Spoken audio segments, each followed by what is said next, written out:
A service of KIBMradio.com, the Internet's home for an all old-time radio.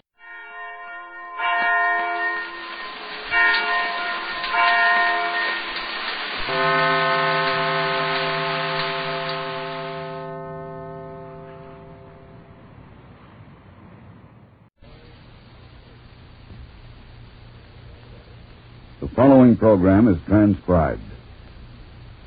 For a wash that's deep clean, sparkling clean, use deep cleaning Oxidol. Oxidol is deep cleaning. Deep cleaning. Deep cleaning.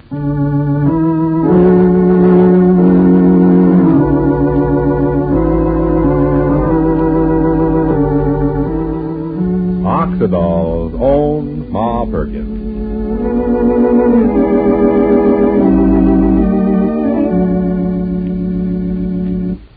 Ladies, you hear a lot of talk today about new developments in wash day products, but the news that's overshadowing all this talk, news that makes a real difference in your wash, is the news about deep cleaning Oxidol.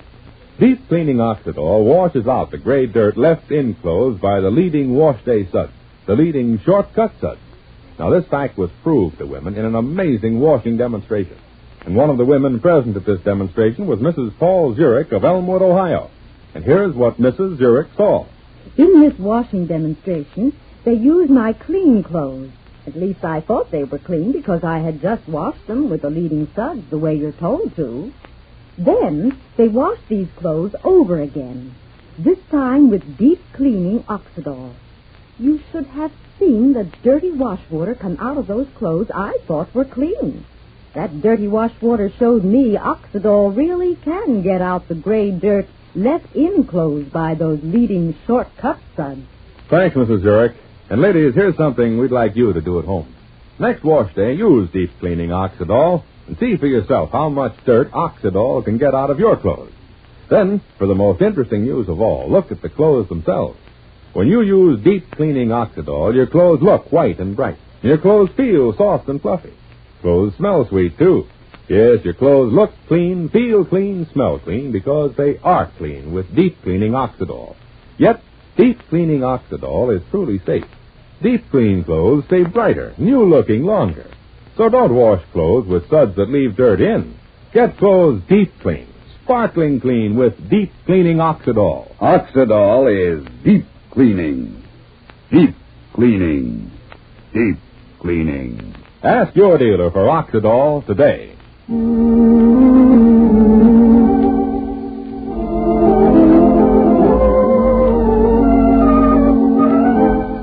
now, for Ma Perkins. Well, Cousin Sylvester, afraid that he might have offended Fay the other night, is going to propose to her, try to sweep Fay off her feet. And Fay herself? Well, we know that Fay's all mixed up about Sylvester.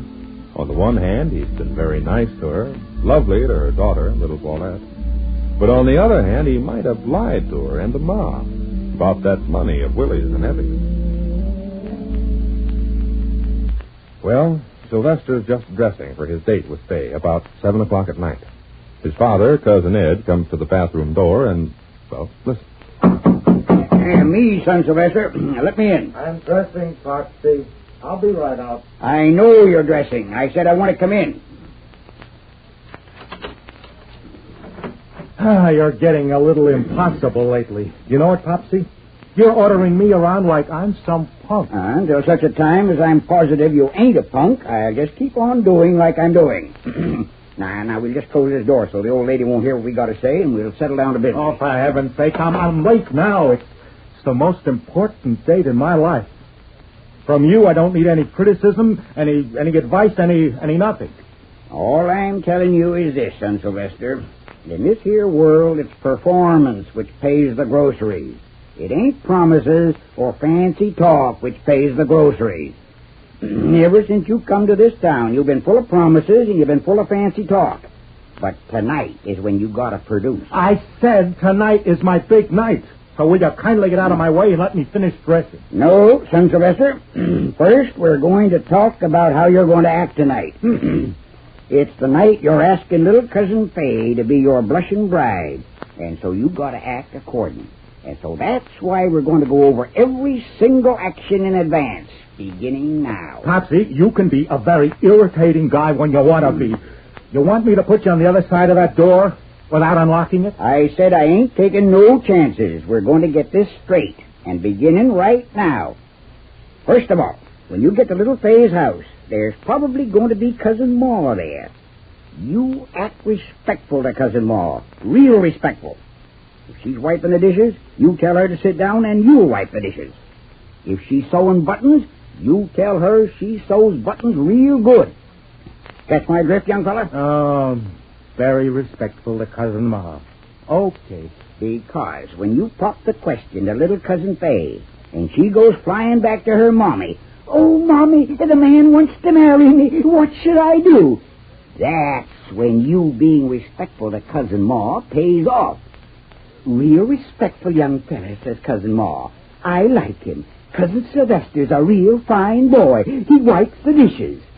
So, respectful to Cousin Ma. You said that. Any other pearls of wisdom? Or can I put on my pants? Next comes Miss Fay herself. No loud-in-the-mouth, big-shot talk when you're popping the question to little Cousin Fay. Like I hear you on the telephone when you call them up the other females, which heaven alone knows where you find them. "Hello, you lucky girl. You must have said your prayers tonight because this is Sylvester calling you up." None of that stuff with Cousin Fay.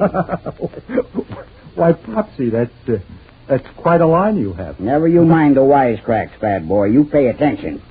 We wouldn't be jumping the gun like this, getting you married up with Cousin Fay so fast, if your no-good, low character hadn't gone and practically ruined everything when you and Fay was at the country club. So don't act so smart. There's still a real good chance Cousin Fay will laugh right in your face when you pop the question. Huh?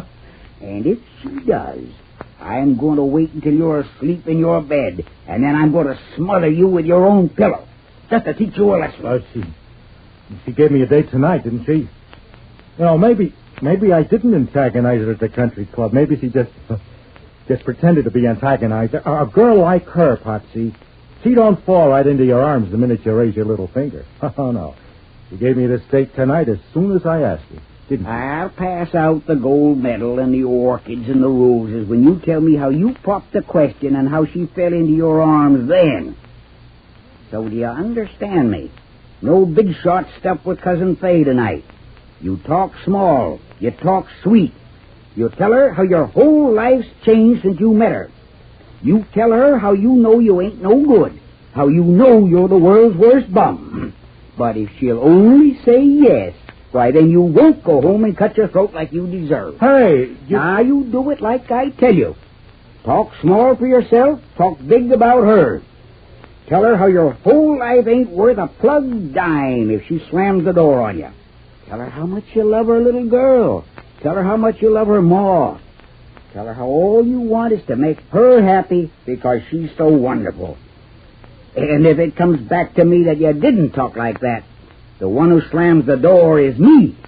Because I got enough on you to get you 14 years in every jail between here and Alcatraz. You have not. You haven't got one darn thing on me. Tweren't me who took their life savings away from poor old Cousin Willie and poor old Cousin Evie for some phony mining stock that's probably the only thing they got in that mine is gopher holes. That weren't me, son Sylvester, that were you. But you got yours, and that puts you in. Nobody knows that except you, son Sylvester. And who's going to believe a no-good who swipes dough from his own cousins? So you be a good boy, son Sylvester, and you do like I say. Respectful to Ma, respectful to Fay. That's the way to get him on your side and get engaged and take Fay's money away from her.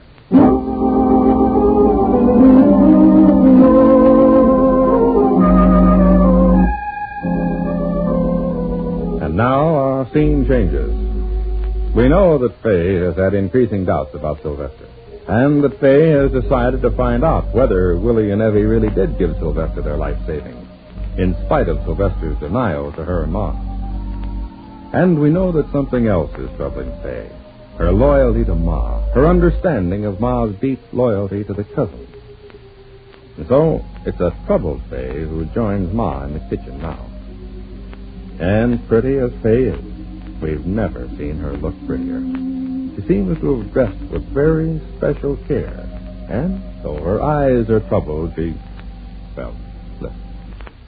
Aren't you through in here yet? Ma, here. I'll take that towel. Oh, Land, I'll be through in just one more. Why, say, child, let me look at you. With all that color you've been getting at the beach, that little suit is so becoming. You look like you was made out of glass. Is there any glass with a sunburned nose? Come on, give me the towel. No, you just sit right down there and don't come nowhere near this thing. Now, see, you look like you're made of sugar. You're one of them little angels that they put round under the tree at Christmas. You go to the country club again tonight, do you? No, I don't know. Ma, will you tell me something, please? What, dear? Benita, she's Pa's cousin. Benita's maiden name was Perkins. Yes. Yes, Benita was Pa's third cousin. She lost her own folks when she was still just a young girl. Of course, that was before I ever met your Pa.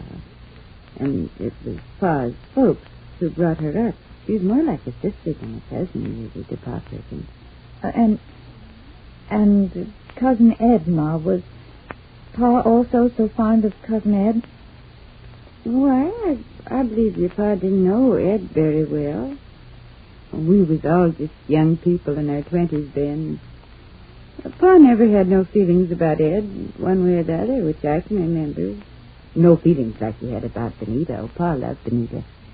Do you think Benita's changed, Ma, in all these years since she's been married to Ed? Well, Benita ain't had no easy life, say. Man, she was such a happy girl. Life ain't been too good to her. That's why I've been trying to go so far out of my way to be nice to her and hers. I think Pa would have wanted it. In a way, I'm kind of glad that Pa never knew about Benita's hard life. Poor woman. There's some special reason that you're interested in old family history, Fairchild? You're a very nice woman, Ma. Maybe if I live to be 100, I'll get to be as nice as you. Oh, sure. But, Ma, have people ever swindled you? In your whole life, has anybody ever played tricks on you just for money? Land Ocean, swindled? Why, well, Land, there's always some folks thinking about other folks' money instead of earning it themselves. What do you mean, Faye? I feel so nervous. I feel we're on the verge of a great big blow-up. Oh, well, that must be Sylvester. Nothing, Ma. I'll see you when I get home. I feel so nervous.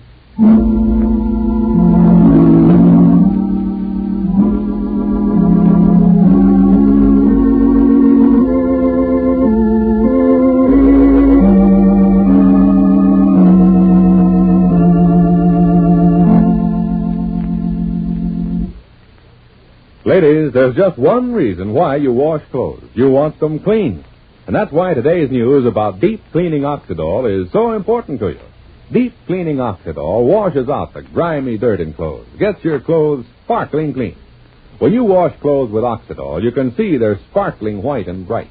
You can feel your clothes are soft and fluffy. You can smell they're sweet, too. Yes, clothes look clean, feel clean, smell clean because they are clean with deep cleaning Oxidol.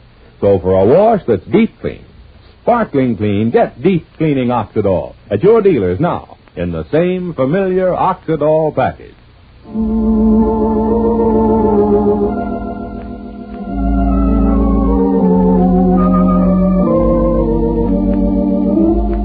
And so Faye still casts about, not knowing whether to believe good or bad of Cousin Sylvester.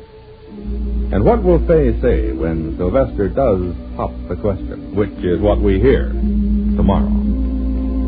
But now this is Charlie Warren inviting you to listen again tomorrow, same time, same station, to Oxidol's own Ma Perkins transcribed, presented by the Procter & Gamble Company. For a wash that's deep clean, sparkling clean, use deep cleaning Oxidol. Oxidol is deep cleaning.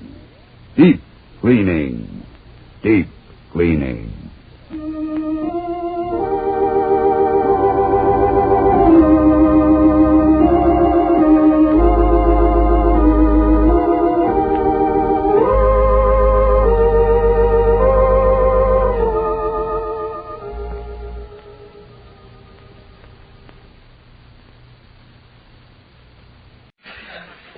Ladies and gentlemen, the secret word tonight is hand. H-A-N-D. Ham, did you say? Hand. Oh, H-A... Oh, really? You bet your life.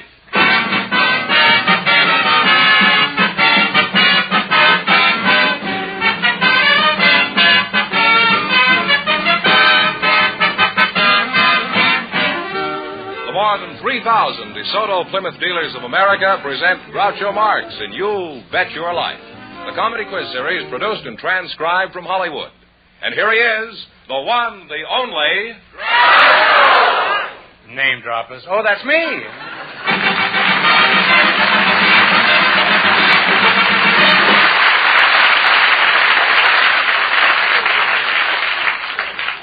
Well, here I am again with $4,000 for one of our couples. Groucho, we invited some men from the State Highway Department to the show tonight. And just before we went... There are men walking up and down the highway that you invited here tonight? Oh, they're from the Department of the State Highways. Oh, I see. We invited them to the show tonight, and just before we went on the air, our studio audience selected Mr. Dexter McBride. His partner is a girl with an interesting occupation, Miss Anna Mahler. Well, how cozy. And here they come, folks. Come in here and meet Groucho Marx. Well, welcome.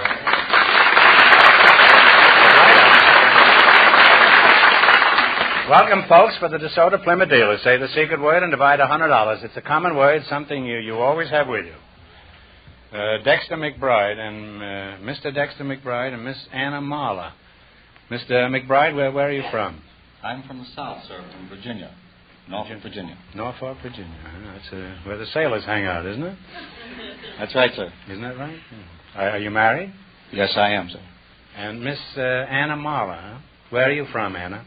I'm from Vienna. Oh, Vienna. In that case, I'll practice some old-world charm. I'm charmed to meet you, my dear. Charmed to meet you, Mr. Marx. Please, let's not overdo this. Okay? Okay. Okie dokie? Hunky dory? That's old-world charm. May I kiss your hand, mademoiselle? I'm not mademoiselle. I'm married. In that case, you can kiss your own hand.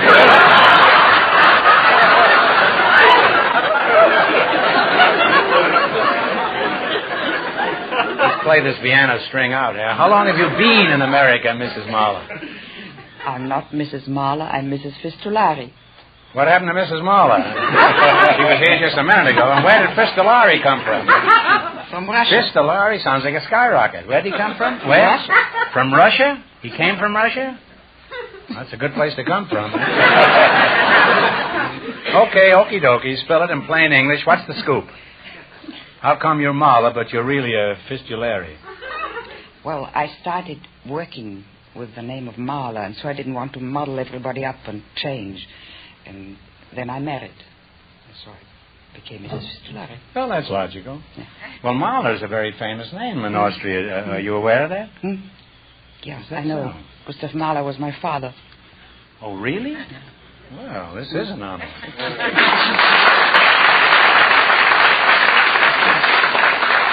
He was one of the greatest of the modern composers. Now, Anna, you don't mind if I call you Anna, huh? Sure. Because I'm a music lover, too. Now, what sort of work do you do? Are you in music, too? I sculpt. I'm a sculptress. Oh, sculpting. Are you a lady barber, you mean?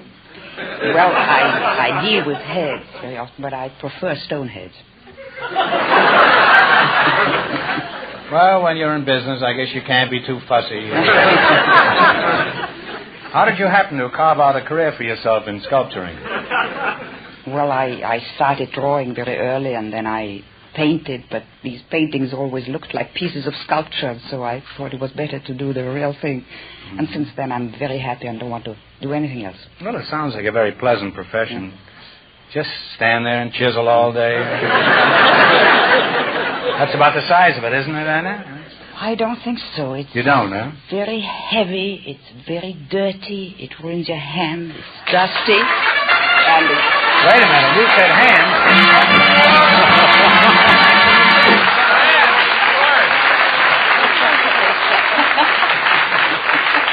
You said hands, and you and your partner here are going to split $100. It's 50 for you and 50 for you. That's a very good beginning. Yes, that's an excellent beginning.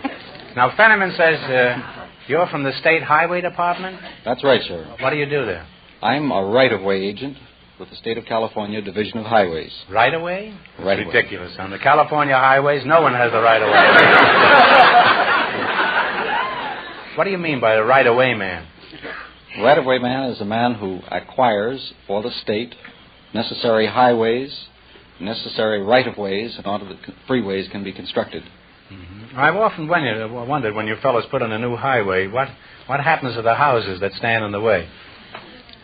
Well, the great majority of them are somewhat easily removed. About 90% are removed. You remove them with the occupants in them, or do you first consult with them?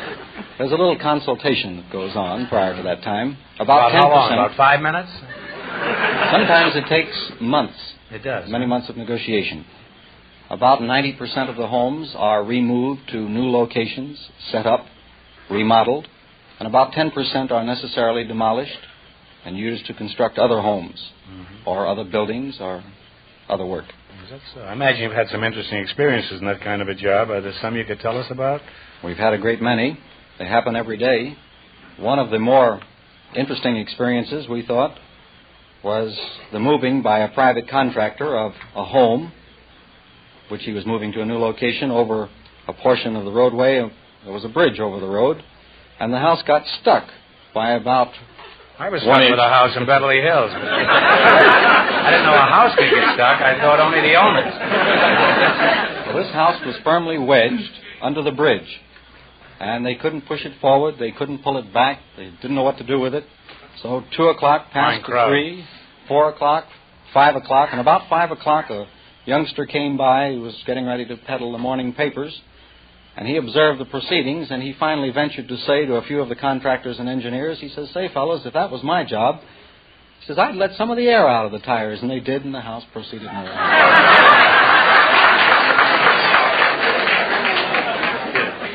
That newsboy is now General Eisenhower. Now, in just 1 minute, you're going to play You Bet Your Life for a chance at the $4,000 question. But first, I want you to pay attention to this. Did you know we're expecting a blessed event?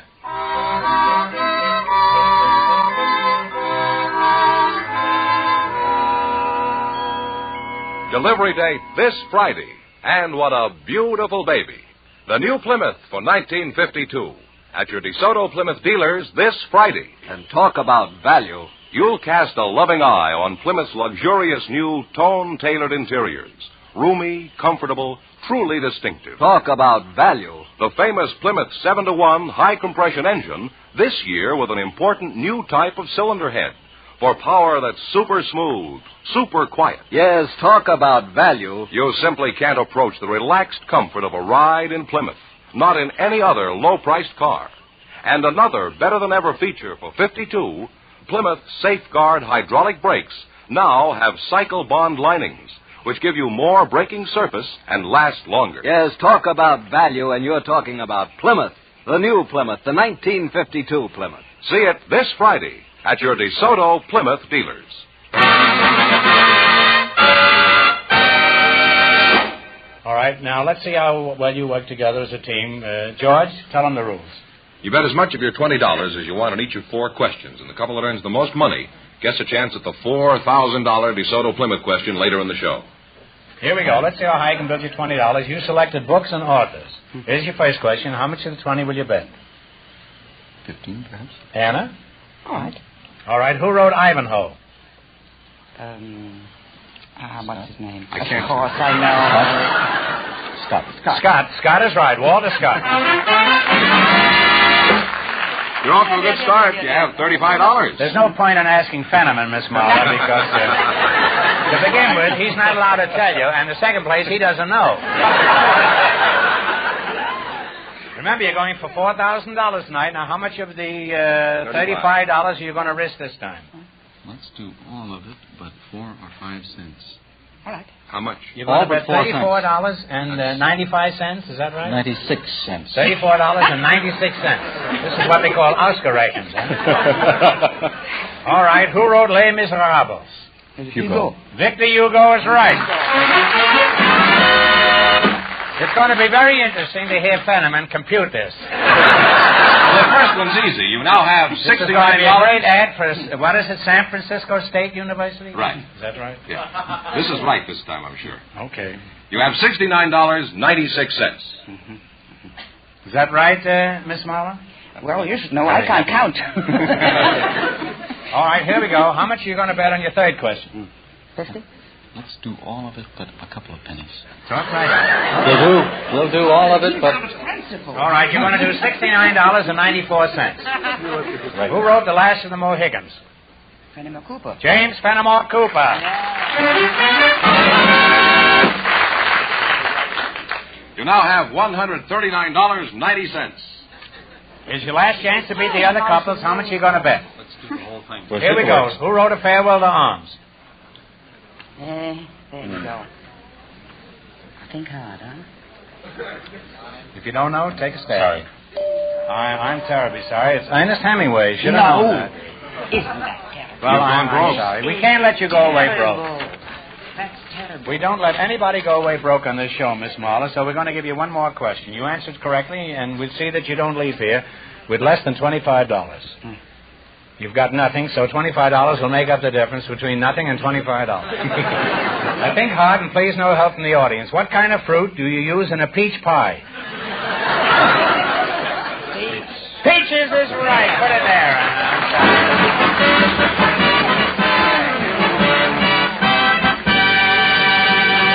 Thanks and good luck from the DeSoto Plymouth dealers. Groucho, we invited some dancing teachers to the program tonight, and just before we went on the air, our studio audience selected Mrs. Mary Peck Farmer.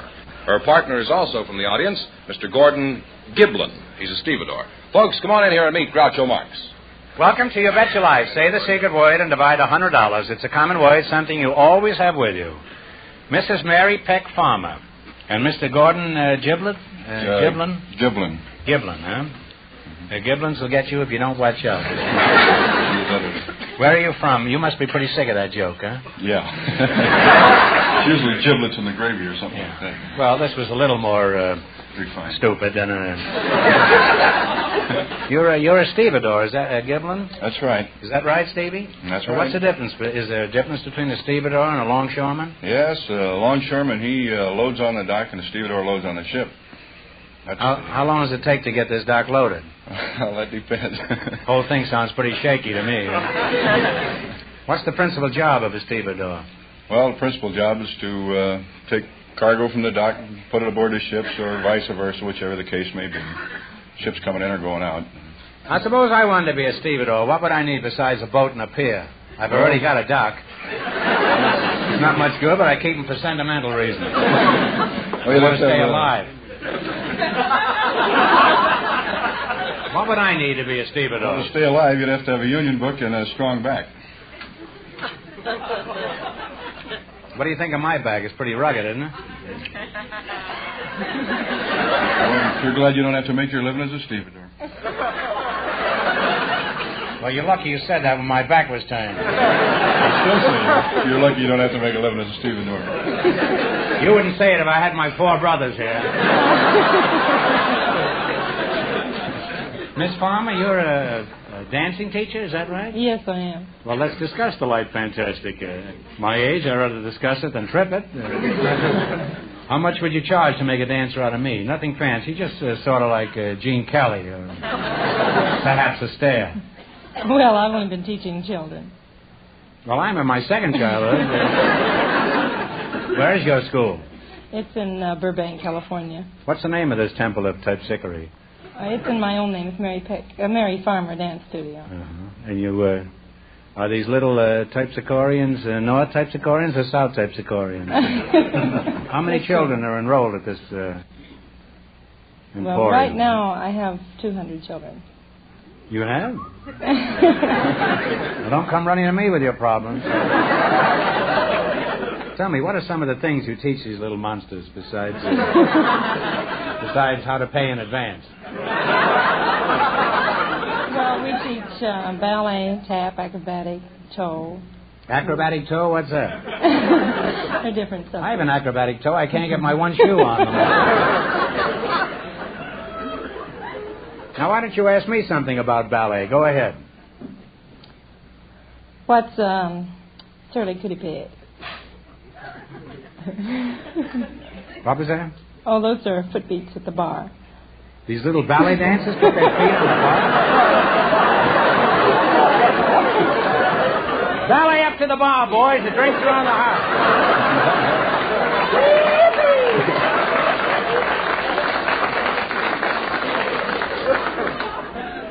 Well, you're a charming couple, and next time you're in the neighborhood, stop in and say hello to your DeSoto Plymouth dealer.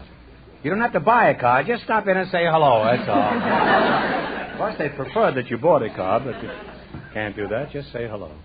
Now you're going to play your Bet Your Life. All you got to do is beat our other couples, and you'll get a chance at the $4,000 question. I can't tell you how much you have to win, but George is going to remind our listeners. The man from the highway department and the sculptress went broke, so this couple has a clear field, and the secret word is still hand.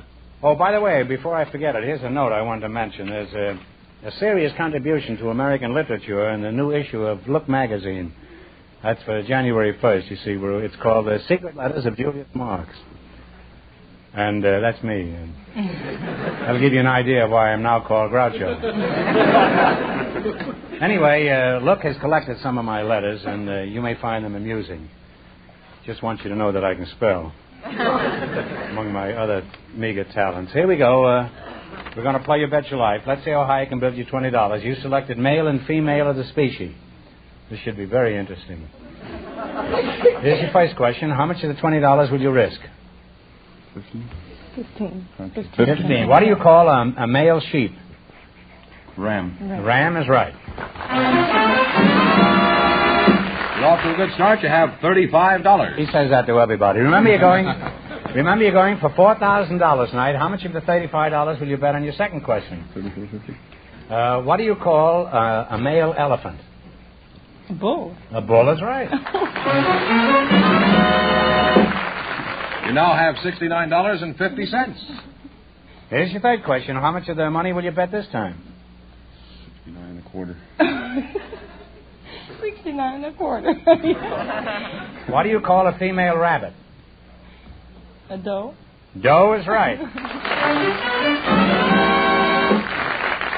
You now have $138.75. Are you sure you haven't got an animal farm instead of a dancing school?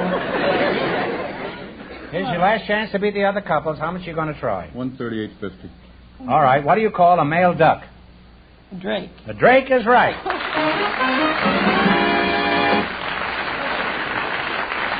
And you wind up with $277.25. Put it there, kid.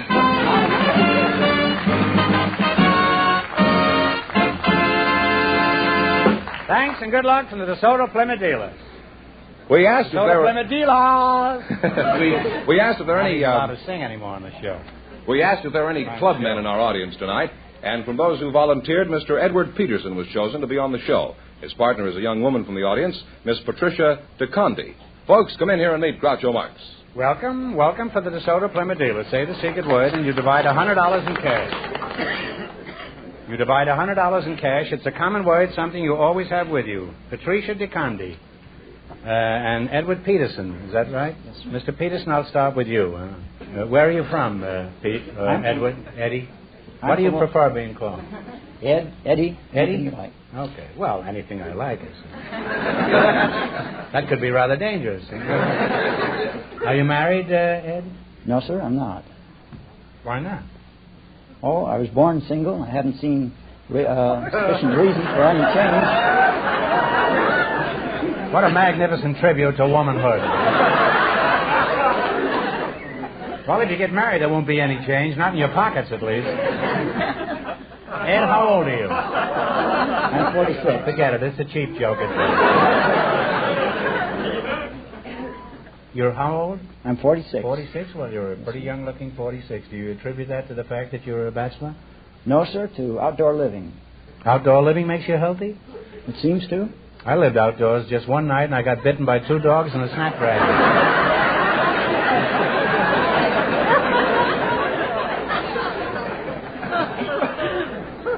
Patricia DeCondi, where are you from, Pat? I'm from Manhattan Island. Manhattan? You were born in Manhattan? Yes. I was born in New York, too. Manhattan.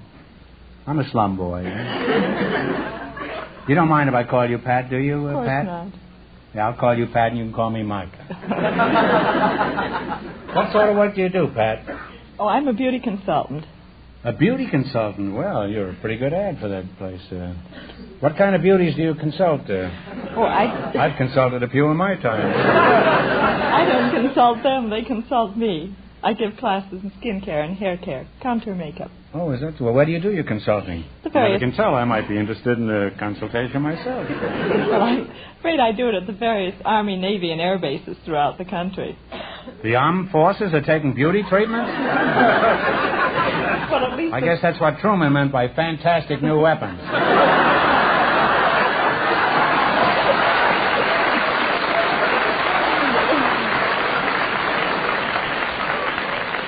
Well, let's hope they keep their powder dry.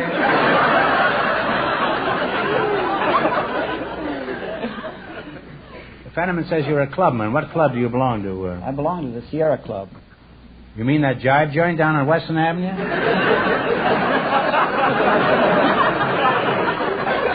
I was thrown out of that just 2 weeks ago. What's the Sierra Club? The Sierra Club is an organization dedicated to the conservation of natural resources. You mean don't let your faucets drip? Now, what are some of the activities of the Sierra Club? The Sierra Club sponsors trips into the mountain areas of our state to study the flora, fauna, and geology of the areas. Now you're talking, huh? It publishes authentic information on the mountain areas of our state. It also enlists the public's interest in conservation of our national parks, national monuments, state parks, and wilderness areas, and furthers the study of flora and fauna. Well, this flora and fauna that interests me for some strange reason. Are there women on these trips? Yes, indeed. Ed, you're a rascal.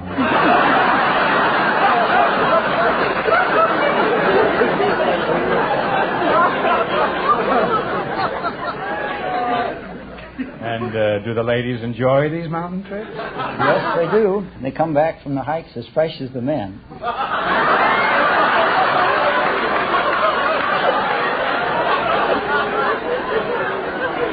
When is the next trip, Ed?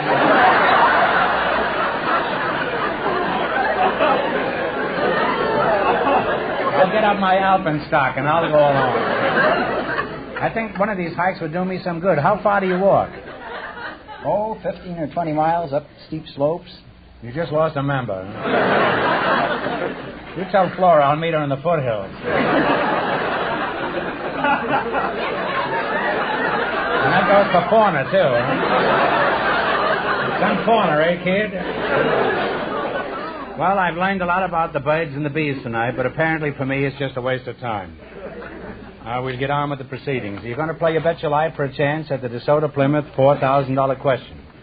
You run you $20 and no more than our other couples. I can't tell you how much you have to win, but George is going to remind our listeners.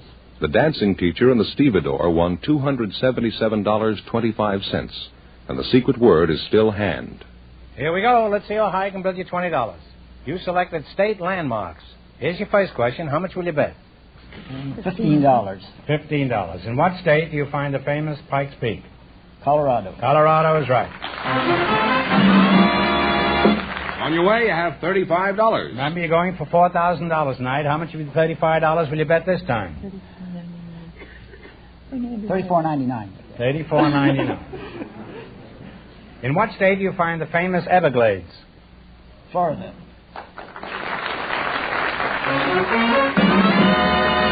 Bannerman, get hot. You're climbing. You have $69.99. Here's your third question. How much will you bet? $69.98. In what state do you find Mount Lassen, the only active volcano in the United States? California. California is right.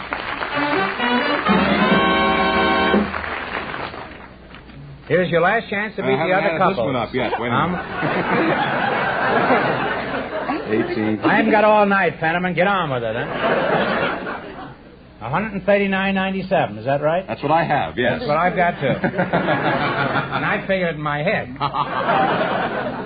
No, 96. 139.96. That leaves you what? 1 penny. Here's your last chance to beat the other couples. You're going to bet practically everything. Ready? Mammoth Cave is in what state? Kentucky. Kentucky is right.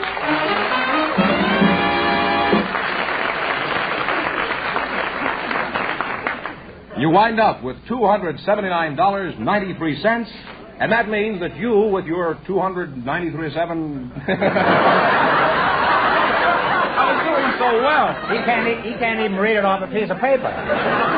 You wind up with $279.93, and that means that you get the chance at the DeSoto Plymouth $4,000 question.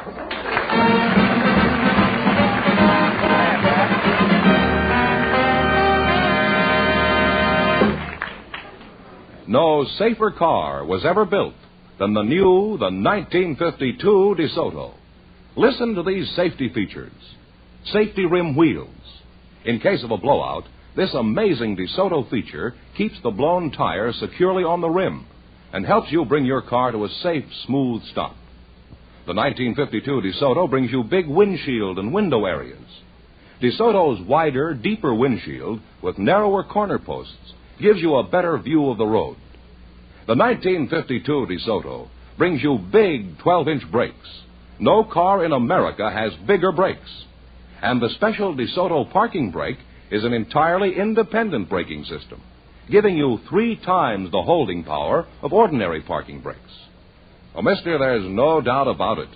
DeSoto had your family in mind when it built all these great safety features into its brand new 1952 DeSoto. See it. Drive it. The new, the 1952 DeSoto. Now at your DeSoto Plymouth dealers. And remember, the dealers who sell DeSoto also sell Plymouth, the low-priced car, most like high-priced cars.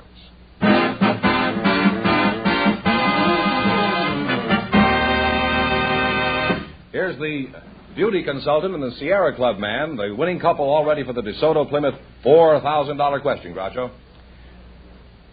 Well, you look strangely familiar to me, you two.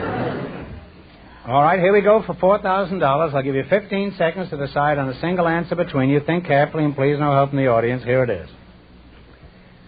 I'm sure everyone has heard the lovely song, Who is Sylvia? Franz Schubert wrote the music. For $4,000, who wrote the words to the poem, Who is Sylvia? Talk it over.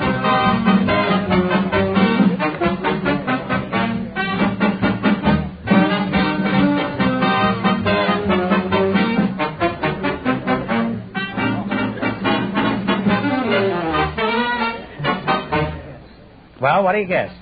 Elizabeth Barrett Browning, but she didn't. No, I'm sorry. It was William Shakespeare. Oh, for goodness. That's the correct answer, William Shakespeare. So that means the big question next week will be worth $4,500. Well, you lost the big money, but you won. How much did they win in the quiz, George? $279.93. Well, that's pretty good. Congratulations and thanks. Thank you very much. Congratulations and thanks to both of you and to all of our contestants on the show tonight.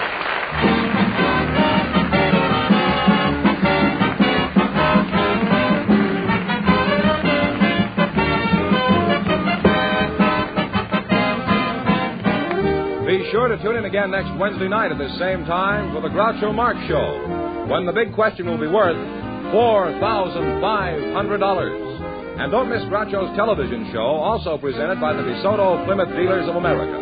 And remember, all dealers who sell DeSoto also sell Plymouth. 2 great cars, both products of the Chrysler Corporation. And when you drive in, tell them Groucho sent you. Good night, folks, and remember... See the 1952 DeSoto.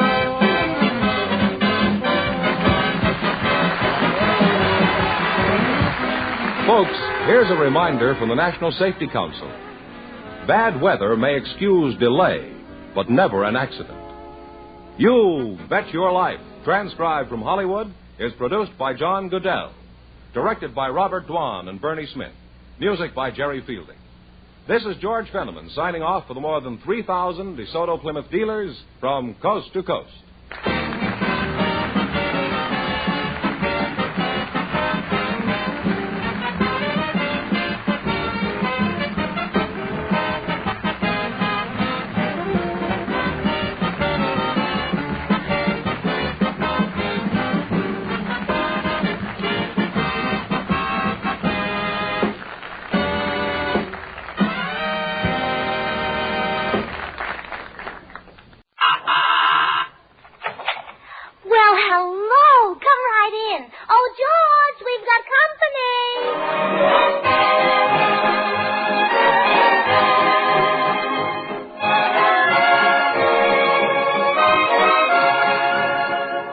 Goodwin speaking for Lever Brothers, makers of Swan, the new white floating soap that's purer than finest Castiles. Well, it's Tuesday night again, time for another pleasant visit with George Burns and Gracie Allen, their guest, Frank Sinatra, Felix Mills and his orchestra, and the Swantet. And now meet the people who live in the Burns house, George and Gracie. Here they are.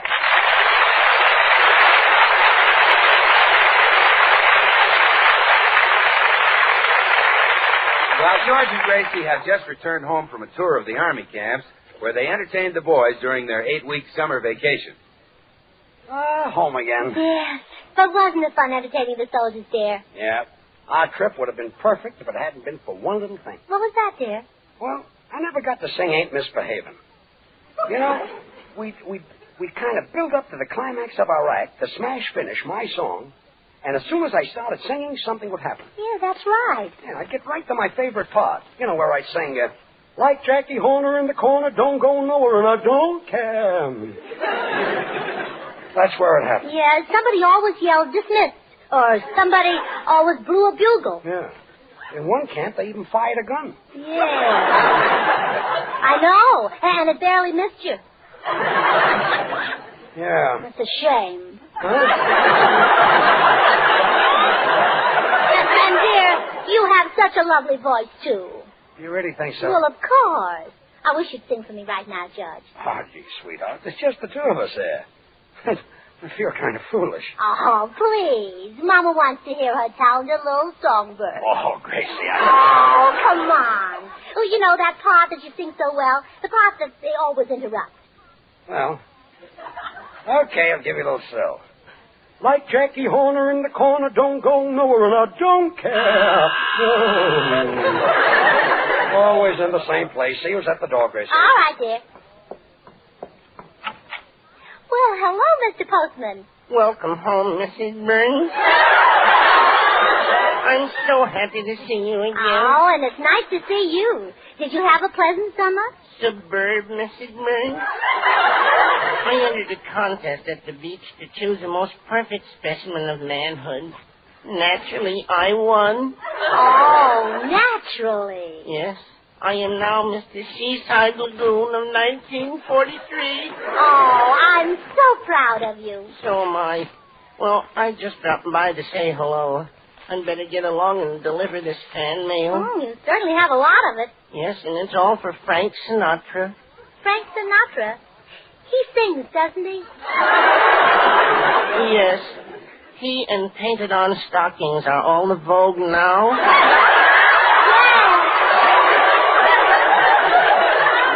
You see, I've never heard Frank Sinatra sing. Well, I sing just like him. I'll show you how I sound. This is just like Frank Sinatra sound. Let's get on. Oh, that's how he sounds? Exactly, Mrs. Burns. Well, thanks for your welcome, and goodbye, Mr. Postman. Goodbye, Mrs. Burns. Remember, keep smiling.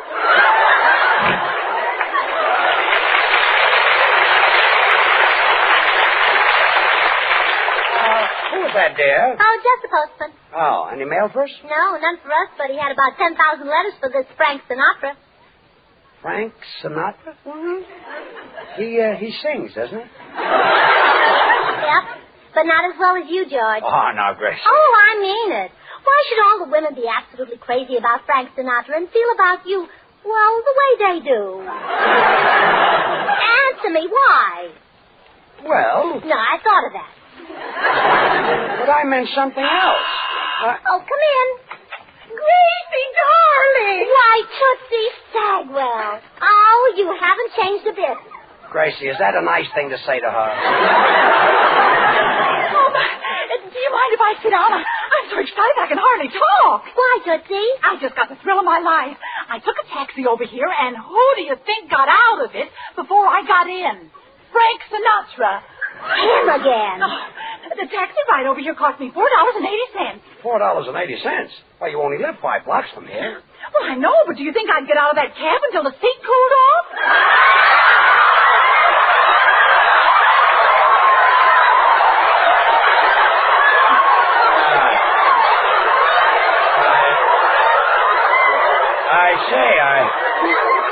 I see, Tootsie. In other words, you didn't want to lose touch with Sinatra, huh? Of course not. Oh, isn't that awful? Tootsie and the man anyhow. What do I see in him? Oh, Gracie, when he sings all or nothing at all never enters my mind.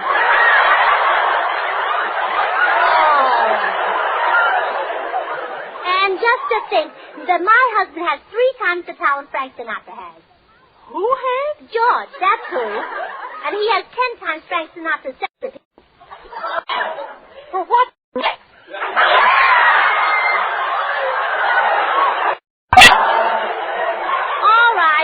All right, you'll see. I'm going to do something about this. Well, hi, you people. Welcome home. Oh, Bill Goodwin, hello. Hello, Bill. Good to see you. Good. Tootsie, aren't you going to say hello to your dream man? No, Bill. Why, Tootsie. Oh, I get it. Bill, she's in love with Frank Sinatra now. Yes, I'm sorry, Bill, but I guess you and I have... Oh, well, that's all right, Tootsie. Personally, I the first time I saw it.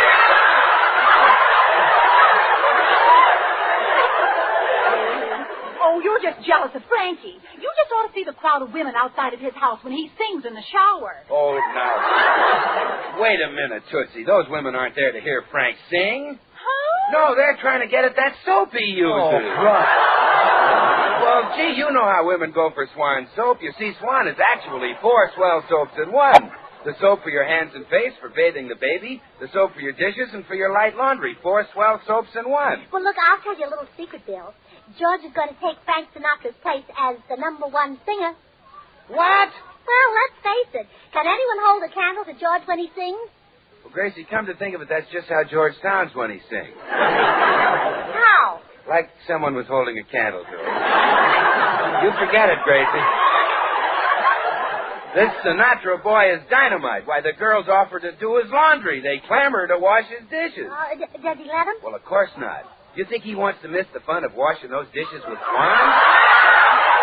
Why, that Swan's an ever-loving such and whiz. Swan is mild, too. So mild you don't have to worry about rough red hands. Swan helps keep him looking soft and beautiful. Oh, I wonder who's doing Frankie's light laundry. Well, whoever it is, I hope they use Swan, because Swan's a great wartime buy, and Frankie deserves the best. Oh, Frankie, that's all I hear. It is so unfair when George is a much better singer. Ain't misbehaving. Oh, stop. Are you two kidding? Why, Frank Sinatra sang in the bowl a couple of Saturdays ago. That's nothing. George sang in the tub.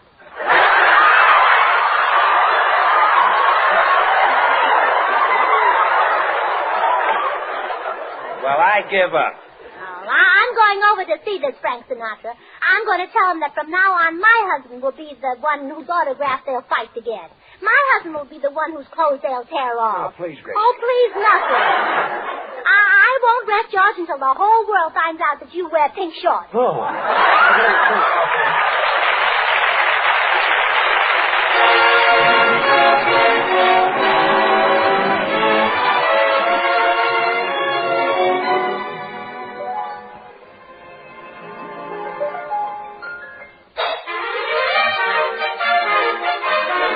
There's gonna be a hallelujah. when the boys have all come home to stay, and a million bands begin to play. We'll be dancing the victory polka, and when we've lit the torch of liberty in the blackout lands across the sea, and each man can proudly say I'm free, we'll be dancing the victory polka, and we will give a mighty cheer when a raging book is just a souvenir, and we'll heave a mighty sigh when each gal can kiss the boy she kissed goodbye, and they'll come marching down Fifth Avenue, the United Nations in review. When this lovely dream has all come true, we'll be dancing the victory polka.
Well, Gracie is just arriving at Frank Sinatra's house to tell him that he'll soon be out of a job, that her husband, George Burns, is going to replace him as the nation's swooner crooner.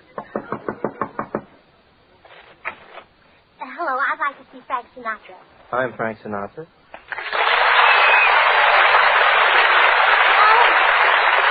Oh, my goodness. Are you Frank Sinatra? Well, yes. Won't you come in? Well, no, thank you.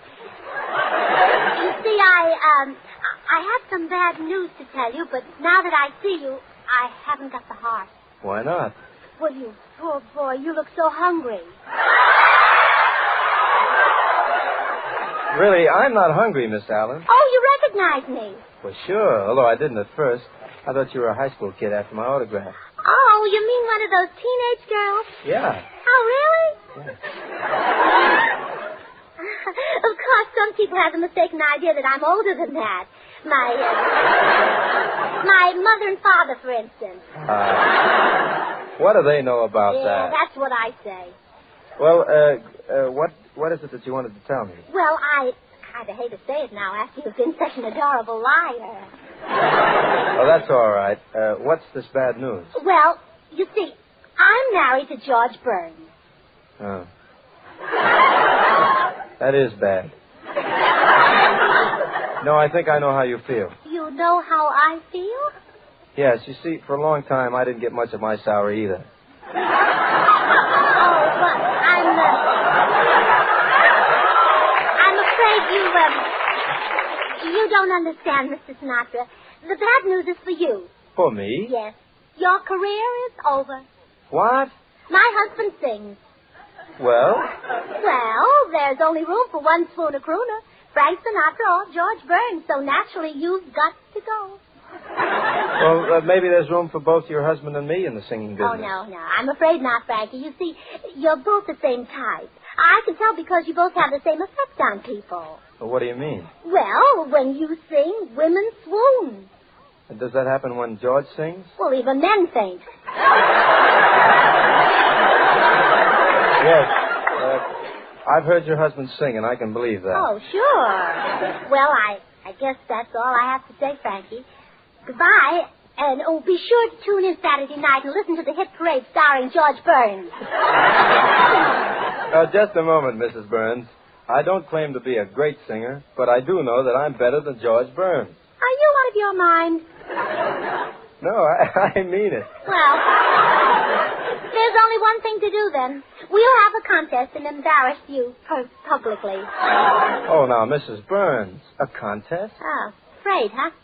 Well, no. As a matter of fact, I'll be broadcasting at CBS this afternoon, so you bring your husband over and we'll let the audience decide. Mm-hmm. You're awfully game, you foolish boy. Just one thing, Mrs. Burns. You know, of course, that the audience is going to be full of young girls. Oh, naturally. What of it? Oh, nothing, but if you want George Burns to win, I think you'd better mix some slow crows in with the slick chicks.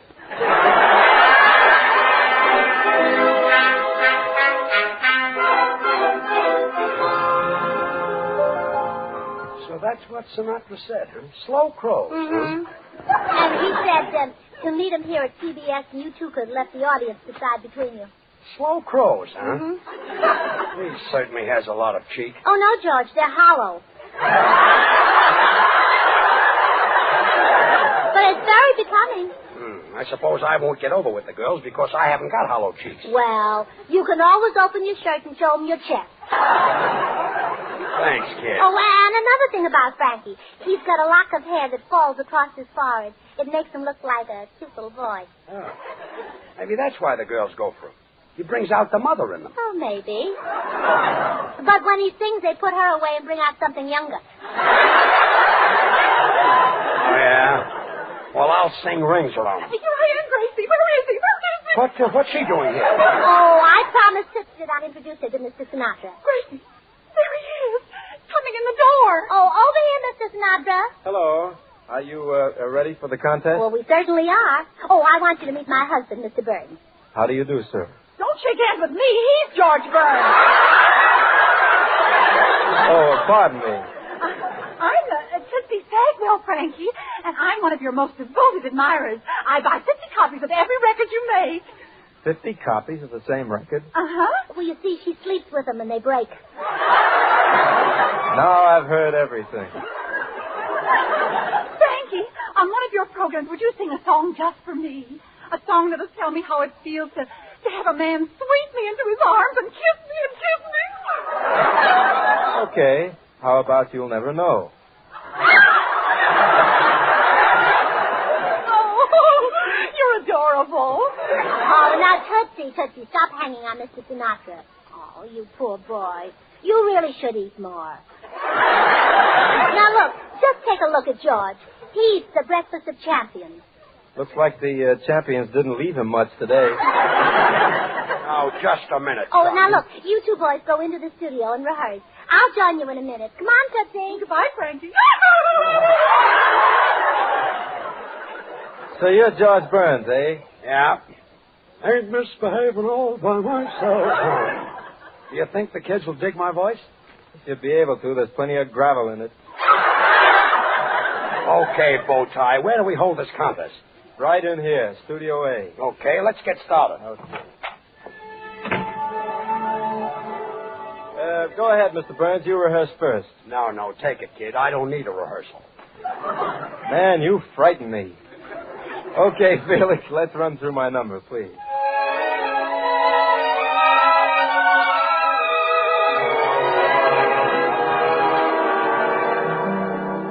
I'm not much to look at, nothing to see. Oh, yes, you are, Frankie. Just glad I'm living and lucky to be. I got a woman crazy for me.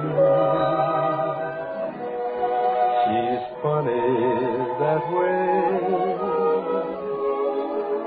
I can't save $1, and I ain't worth a cent. She'd never holler, she'd live in a tent. I got a woman crazy for me. She's funny that way. Though I know she'd work and slave for me every day. She'd be so much better off if I went away. But why should I leave her? Why should I go? She'd be unhappy without me, I know. I got a woman crazy for me. She's funny that way.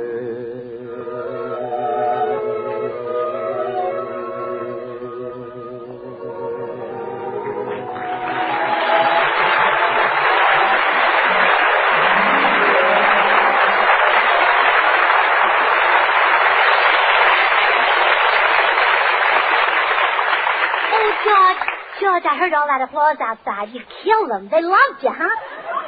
Ah, that was for Sinatra. You know, when he hits certain notes, all the girls go, oh. They go, what? Oh. And not only that, but they answer him when he sings. Oh, I see. Hey, you ready to start the contest, George? Sure, Bill. Go ahead. Okay, Felix. Ladies and gentlemen, you are about to witness radio history. A singing contest between Frank Sinatra, who is adored by millions, and George Burns, who is loved by his wife. And now here is the first contestant, George Sugarthroat Burns. Hey, Felix, wait a minute. I don't need all that orchestra. Atta boy, George. Show him up. Yes. I'll sing the same number and just give me a piano player. Yeah, and have him play with only one hand. Okay. Okay, Felix, let's go. I'm not much to look at. Nothing to see. You said it. Now, you keep quiet, miss. Now, I'll do the reactions to my husband's song. Just glad to be living and lucky to be. You said it, George. But I've got a woman crazy for me. She's funny that way. Oh. What was that? Come on, sing. Sing, I'm reacting. I ain't got $1. I'm not worth a cent. You said it, George. But she doesn't holler. She'd live in a tent. I got a woman crazy for me. She's funny that way. Oh, what is that? Bill, help George out. React to his song. Okay, Gracie. Gee, she likes to work and slave for me every day. But she won't have to work and slave if she uses Swan soap. Huh? Swan, you know, is 4 soaps in one. The soap for dishes, for your light laundry, the soap for bathing the baby, and the soap for your complexion. 4 swell soaps in one. Let's take that again, Felix. Gee, she likes to work and slave for me every day. She'd be so much better off. Using Swan soap. Bill, please. Quiet, George. Bill is reacting to your song. Yeah, George, quiet. And you get a great reaction with Swan soap. Even babies love it. And say, doctors recommend Swan for bathing babies. Swan's so mild and gentle. Swan's pure, too. Pure as fine Castiles. And if it's good for baby, well, Swan should be great for anybody's hands and face, right? If I went away, but why should I leave? That's right, Lever. Lever Brothers Company makes Swan. And remember, you can break Swan in two and put half in the kitchen for dishes and light laundry and half in the bath for your hands and face, tub or shower. Oh, shut up. I don't want any more reaction. I've only got 8 bars left to top Sinatra. Come on, Felix. Give me all you've got. Why should I leave her? Why should I go? She'd be unhappy without me, I know. I got a woman crazy for me. She's funny that way.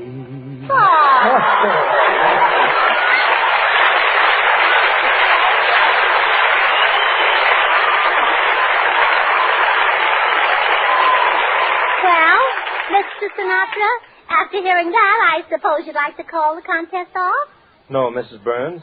Call me a fool if you like, but I think I have a fighting chance. Well, all right, if you insist. Because I've never heard you sing. But can a sparrow compete with a nightingale? Well, at least I'll try. Won't you tell me when we will meet again?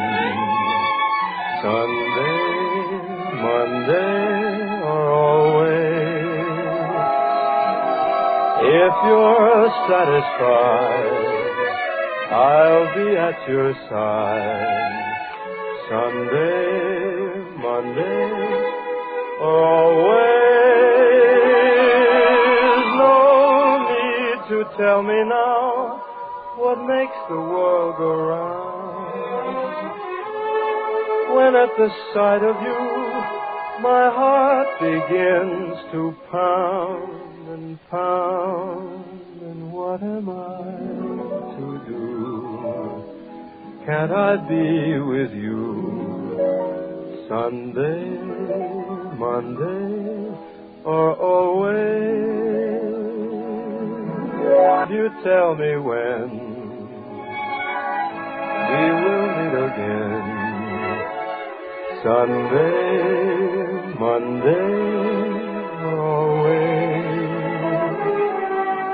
And if you're satisfied, I'll be at your side. Sunday, Monday, or always. No need to tell me now what makes the world go round. When at the sight of you, my heart begins to pound and pound. And what am I to do? Can't I be with you Sunday, Monday, or always?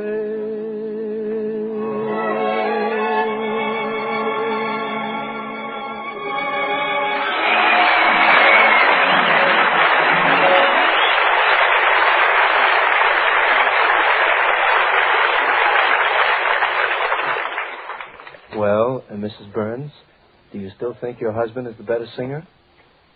Mrs. Burns. What did you say, Frankie? I said, do you still think your husband is the better singer? Your husband? What husband, Frankie? Gracie, he wants to know if I'm better than he is. George Burns, take me home, and don't you ever open your mouth again.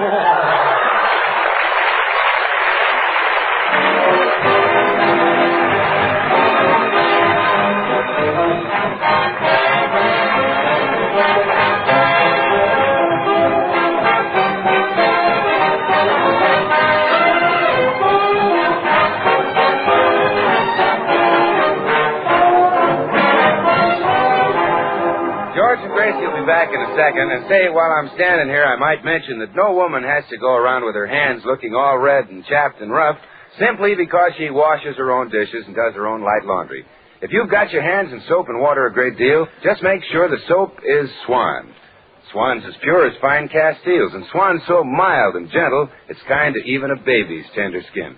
So certainly it's going to be kind to your hands and help keep them looking beautiful.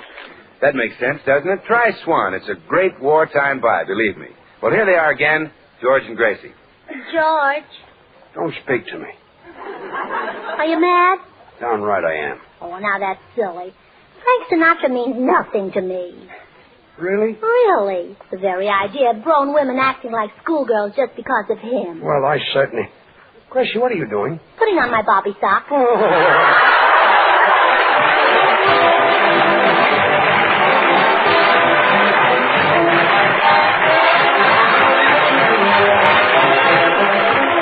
Of Swan, the new white floating soap, join George and Gracie in inviting you to tune in to your CBS station again next week, same time.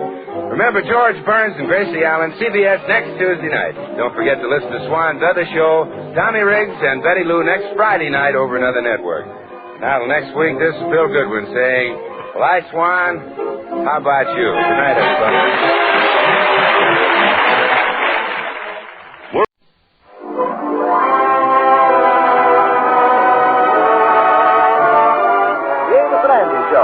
A full half hour of entertainment with all the Amos and Andy characters, plus Bud Gruskin and his orchestra, and those famous Delta Rhythm Boys.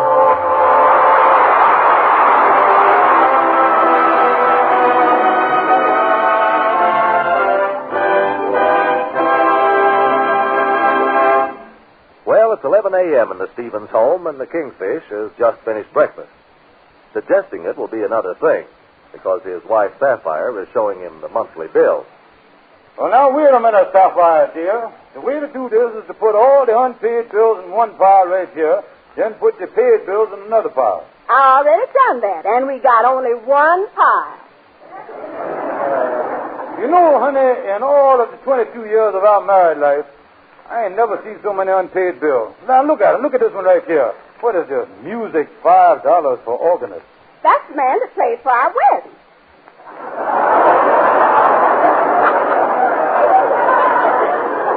He's still living, huh? Now, here's something important. This is a bill from the electric company. It says last and final bill. Well, I'm glad to hear that. I thought they was going to keep on sending them things forever. George, we got to think of something to pay these bills. These utilities must be paid. Honey, I just ain't got the money. How about selling our automobile? You ain't going to sell that car or buy on it or nothing else. All right. That's the only pleasure I got, and I ain't going to give that up. Well, now, don't worry, honey. I'll tell you what I'll do. I'll take care of the utilities. I'll go down and see Henry Van Ford and borrow some money on one of my insurance policies. How much do you think you can raise? Well, I think I can get enough to take care of all the long past due bills. Oh, that'll be a wonderful feeling, George. Yes, and then we can start with a clean slate to March the 1st. 1942.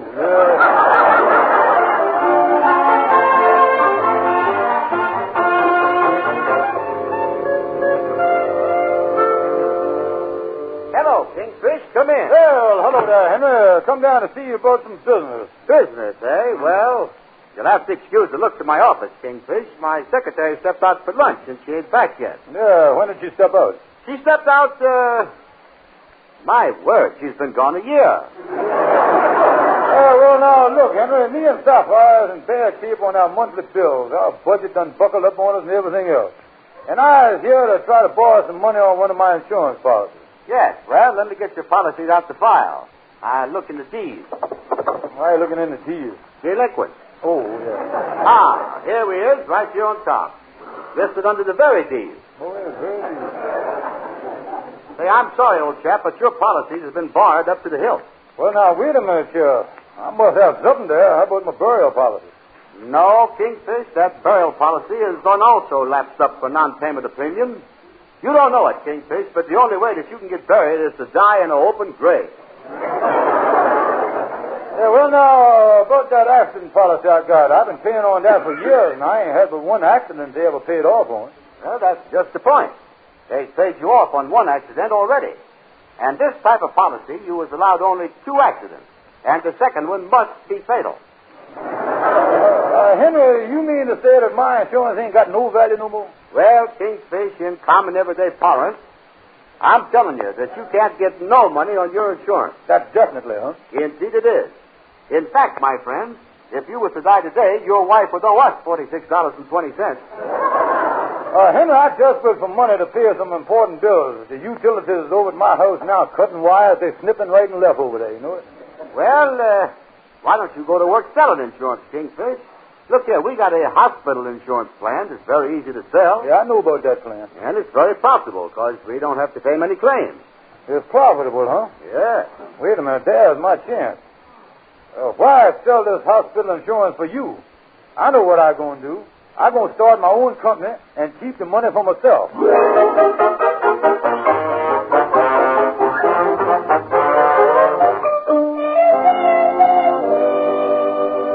Hello, Kingfish. Come on in. Well, hello there, Brother Ender. How you feel? Oh, I feel very well. Yeah, glad to hear it. Of course, a thing like that can't last, you know. What do you mean? Well, I got some good news for you, Andy. Me and several rich multimillionaires has done started the Stevens Hospitalization Insurance Company. It's a mutual company, too. What do you mean, mutual? Well, if you get sick, you saw it if you got to go to the hospital. And if you go there, my company got to pay the bills, so the feeling mutual, you see what I mean there? We go. What is the deal on the thing? Well, Andy, if you has one of our policies, especially the ironclad one, which is only $1 extra, and you get sick, you receive free hospital service and medical care. Yeah, but like I told you, Kingfish, I never get sick. Oh, listen, Andy, with all the germs and microbes and bacteria that's flying around in the air, you can't catch something you ain't trying. Wait a minute here. Why must I try to get sick? Why? Because with the free medicine we give you, you can't afford to stay well.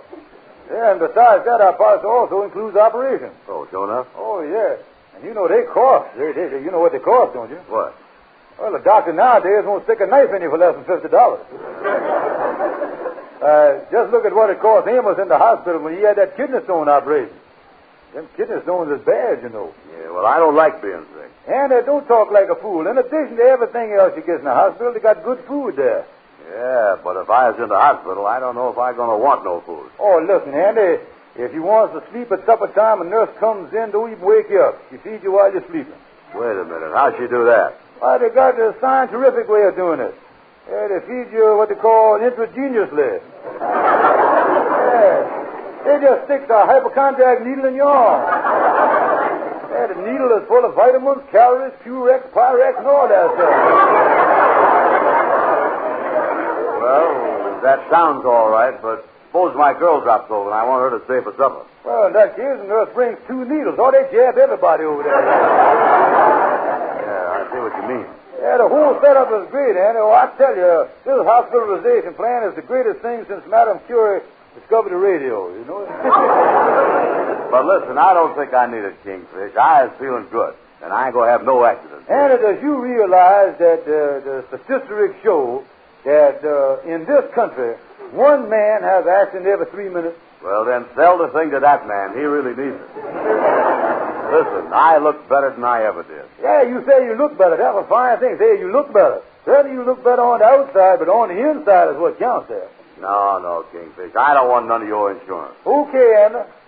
Sometime when one of your friends, though, is laying in a nice, comfortable hospital with a broken leg or a fractured skull, and you are sitting home in that stuffy old room of yours, don't blame me. Listen, Kingfish, there ain't nothing wrong with me. You might find a lot of other people that feels bad and is down in the dumps. But not me, son. I is happy.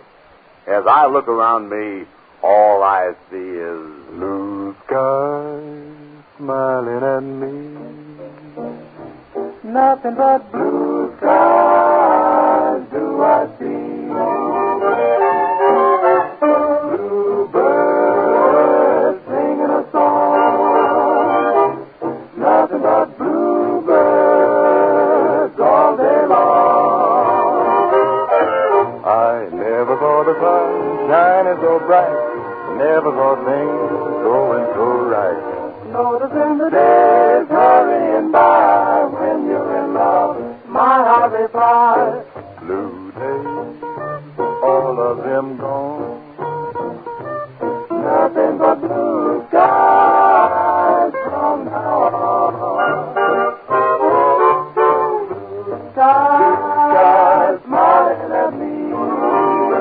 Nothing but blue skies smiling at me. Bluebirds are singing a song. They know that nothing is wrong. There's nothing but happiness all day long. Never saw the sun shining so bright. Never saw things going so right. Some days go hurrying by. When you're in love, how they fly. Blue days, all of them gone. Nothing but blue skies from now on. I was blue as I could be. Every day was great for me. But now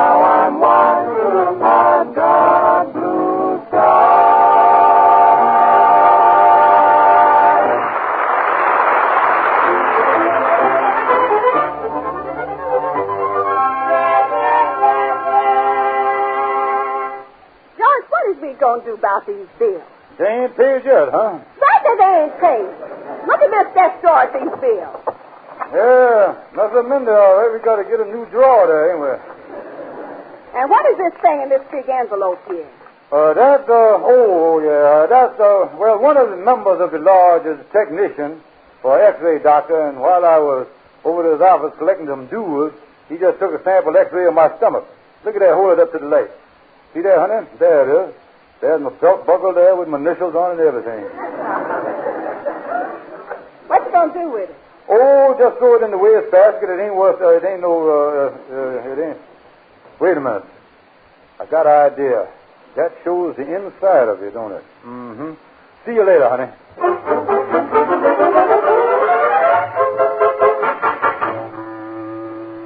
Well, I got the X-ray picture in the closet.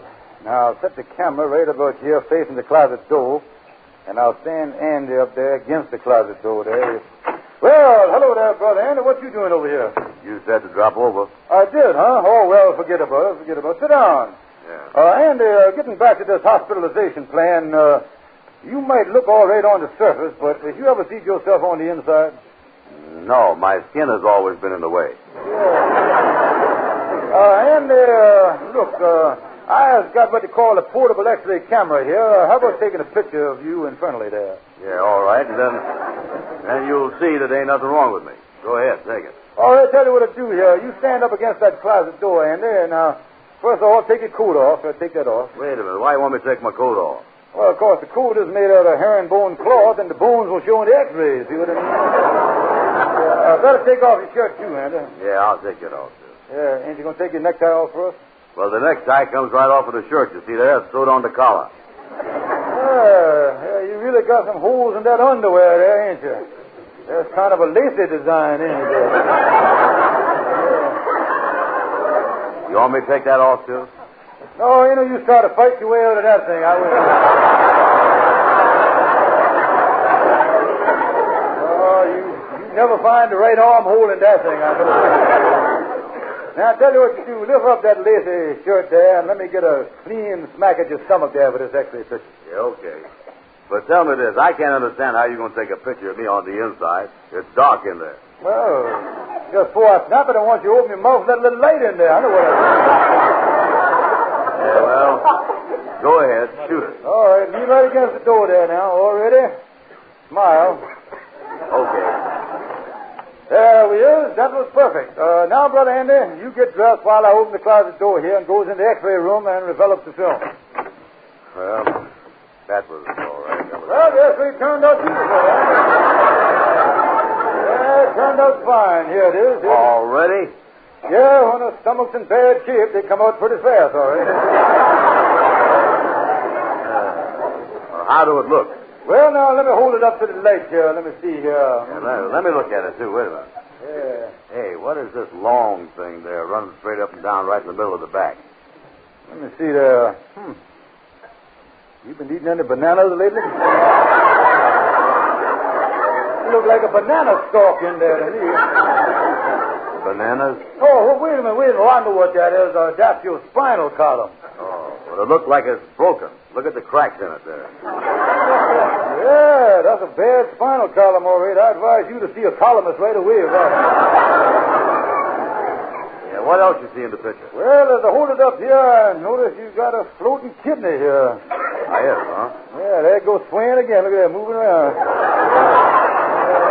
Really cool. Yeah, hold that thing still. One of us is floating here. Yeah, sorry to see about your liver there, too. Instead of being on the right side, it's on the other side. Andy, you got a left-handed stomach. You know that? Hey, look here. What is that thing right there? That's the upper glottis. Yeah? What's this thing down here? That's the lower glottis. Yeah, Hey, look here, Kingfish. Look down there at the bottom of the picture there. Looks like a belt buckle. Looks like it got initial on the thing, too. GS. Andy, that ain't no belt buckle. That happens to be part of your anatomy. Yeah? What is that GS on there? Stands for gallstones. You got it?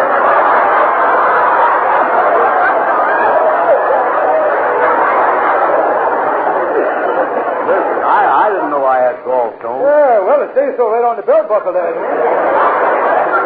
Yeah, Yeah, well, I thought you knowed when you got those things. Oh, not always. Tell me this. Do you eat a lot of mashed potatoes? Oh, yeah, I eat a lot of them. Well, that's the reason you don't know about gallstones. The mashed potatoes keep them from rattling, you see that? Oh, me, I was a sick man. I feel bad, all right. Well, you better sit down in that chair there, Andy. Now, about this hospital insurance, you give me $10 now, and you ain't got no more words. And here's the contract for you to sign. Yeah, but how do I know if I got to go to a hospital that you're going to be able to pay these bills? Well, I'll tell you what I'll do. I've got an automobile. I'll put it up in the contract that you can take my car and sell it if I don't take care of the hospital. Okay, put that stuff about the car in there, and I'll take it. Here's the $10. Yeah, here, you can have the X-ray picture. Get a good frame for it and set it on your dresser. Look good up there.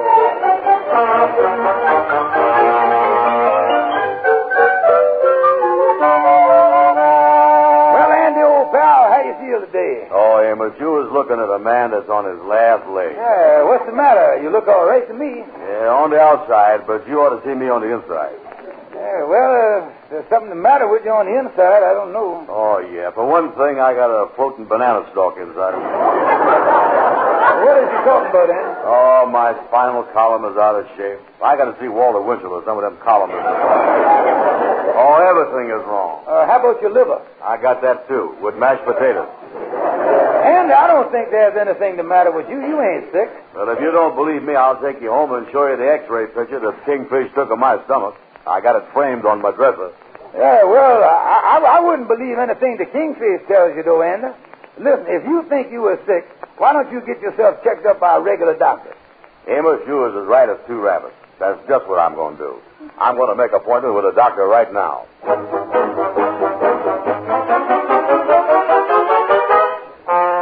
Well, what do you think, Doctor? Well, Mr. Brown, I'd like to make a thorough examination of you myself and give you a few tests. Then I'll let you know if you need an operation.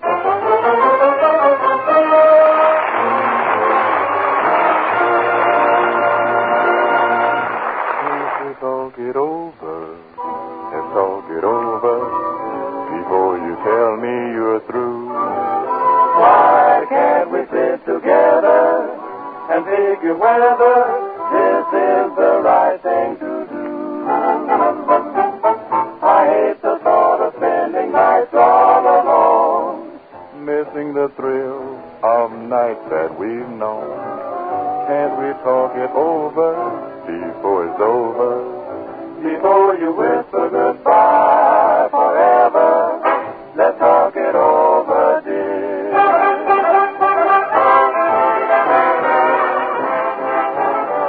Now listen, George. We were so in love the day love started. Who would think that we would soon be parted? I just can't believe it's true, Sapphire, dear.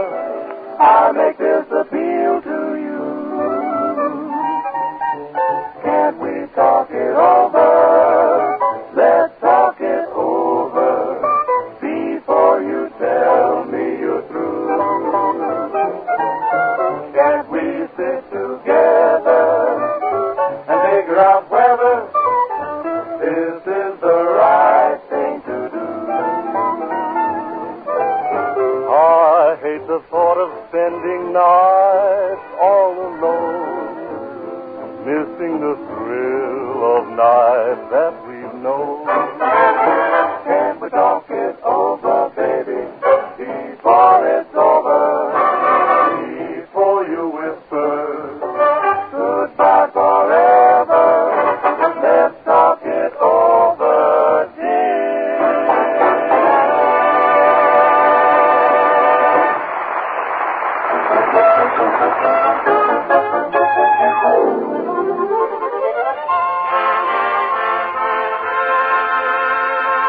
Well, Kingfish, I see you was really in a mess. You sold Andy this hospitalization policy, put up your automobile, and now he might need operation. Yeah, he gonna hold me to the whole deal. Well, in the smart set, Kingfish, the fashionable thing is to have the operation whether you need it or not. Sure enough? Yes, oh yes. Mr. Worthington DePeister of the 125th Street DePeisters had his appendix took out twice. Twice, huh? Oh, yes. The first time he was too late for the Sunday Society column. You mean to say that, Henry, the operation is stylish? Oh, yes, indeed. Mr. DePeister's incision was such a curiosity that he had a cellophane window put in his shirt tail. Well, I guess that was a high-class thing for the price, though, eh? Very high class. Even the doctor wore a sterilized tuxedo for the operation. Well, this whole mess was my fault, because if I had sense enough not to scare Andy with that x-ray of mine and tell him about Amos's kidney stone, he wouldn't have gone to the doctor in the first place. Well, if he goes to the hospital, it's no telling how long he'll be there. Yeah, well, I got this contract with him. I certainly hope he gets well. Or something. Well, I'll tell you, Kingfish, my advice to you is to get a good loophole lawyer. Hey, that's a good idea. You know a loophole lawyer I can get?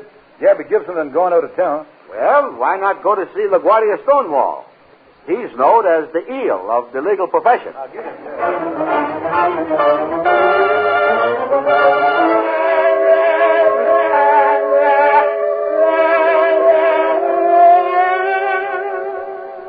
Hello, LaGuardia. Hi, Steve. I want to see you about a legal matter, and I understand that you was a loophole expert. Yeah, that's my specialty, bud. If the last client I had, I tried to get him through a loophole. Did you get him through? Everything but his neck. Well, I hope you ain't too busy to handle this case for me right now. I might be. This afternoon, I got to go down and plead a case again. I've been pleading the same case every day for months and months. Now, what is the nature of the case? I'm trying to get me a telephone. A telephone, huh? Yeah. Must have got one. Now, excuse me, bud. Hello? He ain't here. Goodbye. That was my wife. LaGuardia, it looks like I'm going to get in some trouble, and I don't want to go to this here jail in Harlem. Oh, don't worry. Skip the jail out there. I think I can get you sent direct to the penitentiary.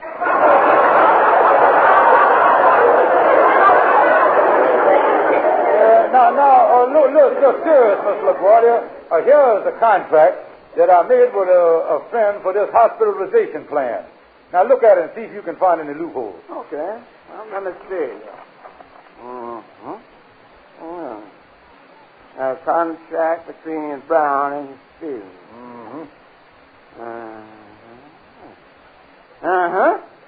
Yeah. That's a terrific loophole. Oh, great. You really got a good loophole there, huh? Oh, I'll say, with this loophole, we can make this man Stevens pay a fortune. Wait a minute. I'm Stevens. Then it wouldn't be good, would it?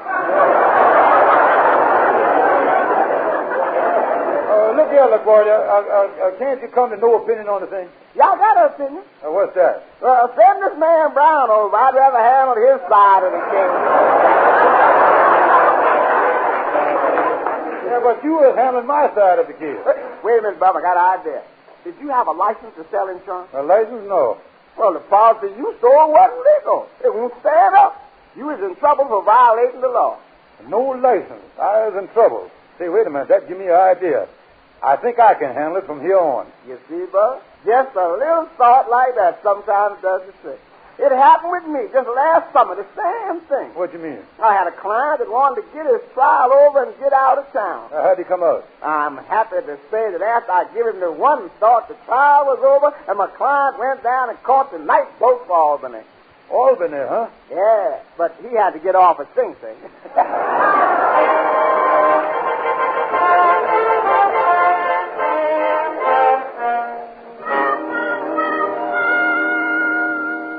Come in, Kingfish. What's on your mind? Andy, I just come from talking to LaGuardia Stonewall, the famous lawyer, and you was in serious trouble. How was I in trouble? How? For buying insurance from my unlicensed insurance company. Carries a 2-year jail sentence. Yeah, in the eyes of the law, I was running a fraudulent insurance company. Well, wait a minute, here. I ain't done nothing. Oh, yes, you is. Here I was running a perfectly legitimate fraudulent business till you had to step in and ruin everything. Well, wait a minute, Sheriff. If I bought insurance from you and you didn't have no license, you was the one that's guilty. Oh, no, I ain't. You see, I plead ignorance. Yeah. Well, why can't I plead ignorance, too? Why? Because the Insurance Association only allows one ignorant party to a deal. First thing you know, you'll be reading that small type on the policy.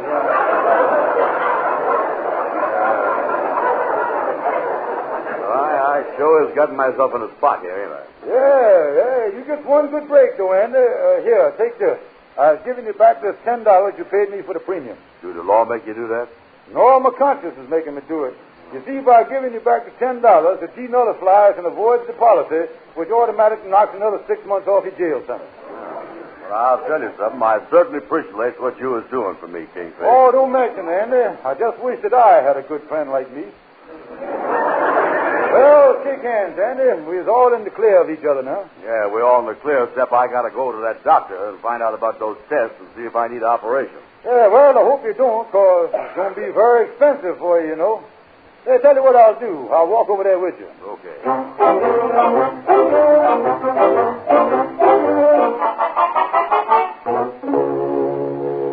Well, Doctor, what is your diagnosis of examination? Mr. Brown, I can give you a clean bill of health. I can find nothing wrong with you. Oh, that's great news, because I was certainly scared. Yeah, and you can't blame Andy for being scared, Doctor. Oh, by the way, that X-ray you brought me was not of your stomach. If you can find the man it belongs to, get him to a doctor immediately. He needs an operation for a kidney stone.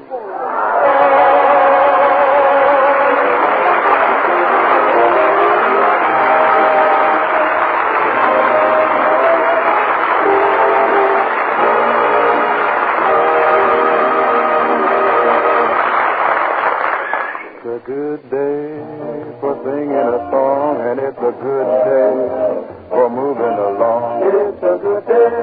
How could anything go wrong? A good day from morning till night. Yes, it's a good day for shining your shoes, and it's a good day for losing the blues. Everything to gain and nothing to lose. Yes, it's a good day from morning till night. I said to the sun, good morning, sun, rise and shine today. You know you gotta get going if you wanna make a showing, and you know you got the right of way.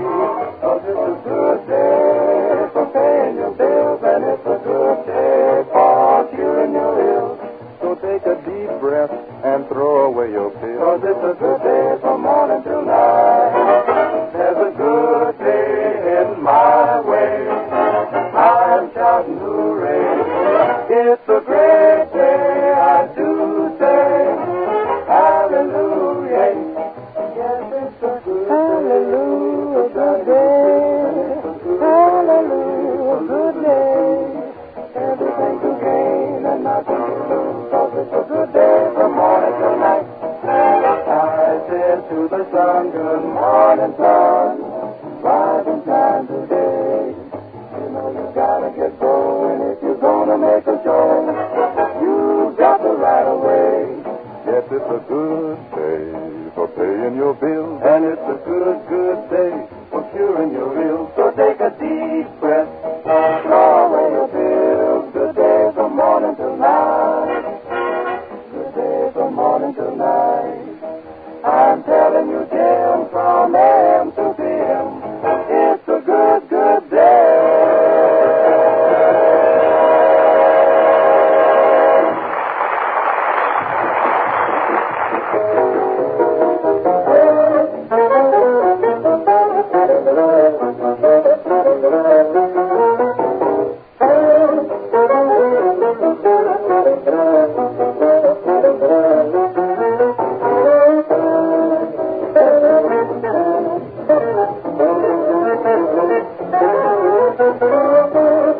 The Amos and Andy Show has come to you through the worldwide facilities of the United States Armed Forces Radio Service, the voice of information and education.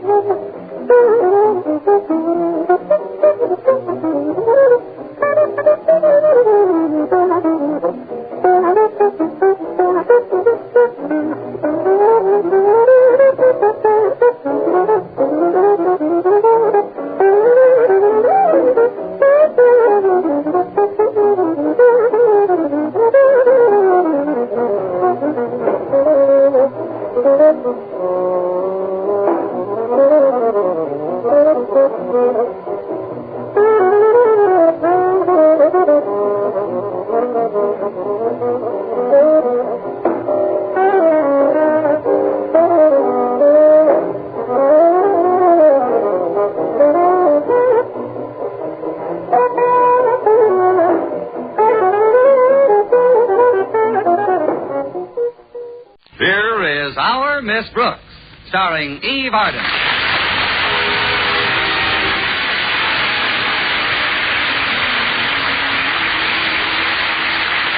It's time once again for another comedy episode of Our Miss Brooks, under the direction of Al Lewis. But first... Probably no city in the world is as newsworthy as Hollywood, California. How often have you seen headlines that read, "Movie star does so-and-so," or "Hollywood hero in nightclub brawl"? If it happened to anyone else in any other town, it wouldn't get more than a few lines on page 10. But from Hollywood, it's front-page news. Our soldiers overseas are in about the same spot as movie stars. Attention is focused on them constantly. If one serviceman gets out of line, he's taken as a sample of the entire American Army.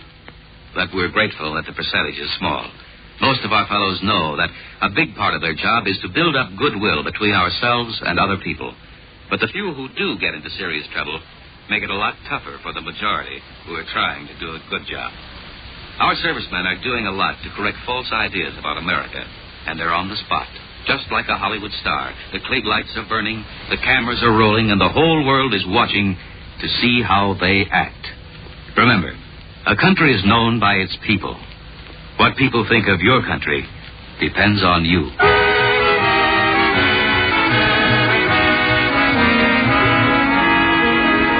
Well, as it must to all school teachers, final exam time came last week to our Miss Brooks, who teaches English at Madison High School. That's why Friday morning found me in the dinette for an early and hurried breakfast. My landlady was most cooperative. My fruit juice, Mrs. Davis? Fruit juice, Connie. Cereal? Cereal. Toast? Toast. Coffee? Coffee. Hat coat and bicarbonate? Hat coat. Oh, now, stop teasing, Connie. You don't have to rush like this. I suppose you're right, Mrs. Davis. I did get the test finished last night. At least it's finished to my satisfaction. Now, if our beloved principal likes it, everything's okay. How's Mr. Conklin been lately? His temper, I mean. Well, for the past week, he's only been semi-apoplectic. Honestly, he's so autocratic sometimes. Oh, that must be Walter Denton. I'll get it. It's pretty early for Walter, isn't it? He's been getting up on time lately to hear a new program. Some disc jockey called Out of the World Oscar. Excuse me, Mrs. Davis. Hold on to your beanie, Jazz Mad. I'm coming. Good morning, Miss Brooks. Mr. Conklin. Oh, come in, sir. May I, May you take my beanie? No, Miss Brooks. I don't want the propellers dented. I'm sorry. I thought it was Walter Denton at the door. I was just finishing breakfast, Mr. Conklin. Would you care for a cup of coffee or something? I could do with a cup, thank you, Miss Brooks. Come on into the dinette. Mrs. Davis will be surprised to see you, Mr. Conklin. You haven't stopped by in quite a while. Mrs. Davis, look who's here. Well, Osgood Conklin. Good morning, Margaret. Mr. Conklin says he could do with a cup of coffee, Mrs. Davis. I'll heat some up in a jiffy. Just make yourself comfortable. How about a slice of toast with your coffee? I could do with a slice of toast, yes. Do some toast while you're doing the coffee, Mrs. Davis. Sit right down here, Mr. Conklin. Thank you. Miss Brooks, this is not to be construed as a social call. I was on my way to the engravers nearby and decided to kill two birds with one stone. Mrs. Davis and me? Very amusing. Miss Brooks, you have probably forgotten that this is the time of year when some fortunate student receives the highest honor Madison has to offer, the coveted silver loving cup so thoughtfully provided by our school's beloved founder, Yoda Critch. Say, it is getting pretty close to Critch time, isn't it? This award, affording added incentive to all students, has always been presented to that pupil who exhibits superior aptitude in mastering that glorious linguistic infant, that heterogeneous hybrid of sundry tongues, the English language. Now then, Miss Brooks, do you recognize my problem? Of course. How to get those words on a cup without having most of them slop over into the saucer. That is only part of the difficulty. Before taking any action, however, I want you, as the teacher who will be giving the examination, to have a full say in all decisions concerning the award. Well, thank you, Mr. Conklin. That's Since very... brevity is sorely needed here, I have been casting about for the one word that would sum up the essence of this prize. How about... Then, too, instead of giving a test with merely straight questions, I thought I'd consult with you about the possibility of having a brief composition form a part of it. Well, that's A composition that could be judged, along with the questions, of course, not only on neatness and penmanship, but also originality of basic thought, clever phraseology, and so forth. That seems... The word which... Those qualities of which we chatted earlier seems to me to be the correct one to place upon the cup. However, before going to the engravers, I made up my mind to do nothing without your go-ahead, Miss Brooks. Well, After all, it's only fair that you should have a hand in this. Now, it seems to me, pending your approval, naturally... Natch, I got that in. It seems that the word unique most closely typifies what we're at. Unique means unmatched, without an equal, unlike anything else. So, Miss Brooks, how about having the inscription read, the Yoda Critch Award for Unique Achievement in English? I knew you'd like it. Then the matter is closed. Here's your toast and coffee, Osgood. Oh, thank you. Well, we certainly accomplished a lot while you were in the kitchen, Margaret. Yes, indeed. Just shows you what can be done when Mr. Conklin and I put his head together.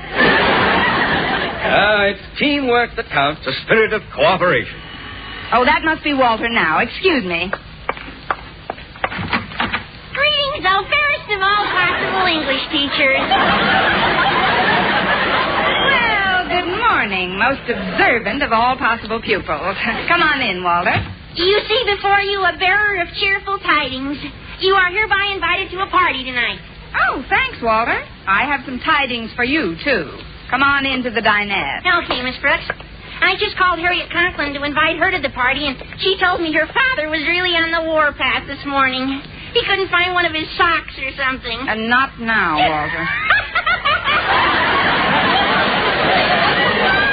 Miss Brooks, I'll bet old grouch puss really blew his horn. I can just see him stomping around giving orders. Get me this, get me that, you do this, you do that. Good morning, Denton. Hi, Mr. Conklin. I was just telling Miss Brooks about old grouch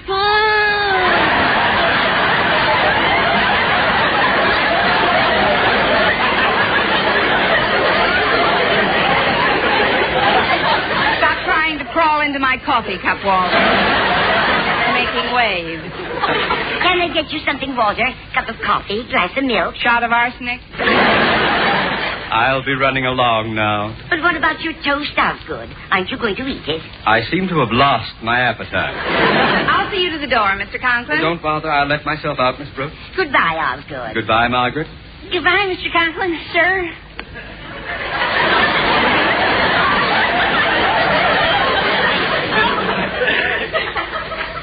Yes.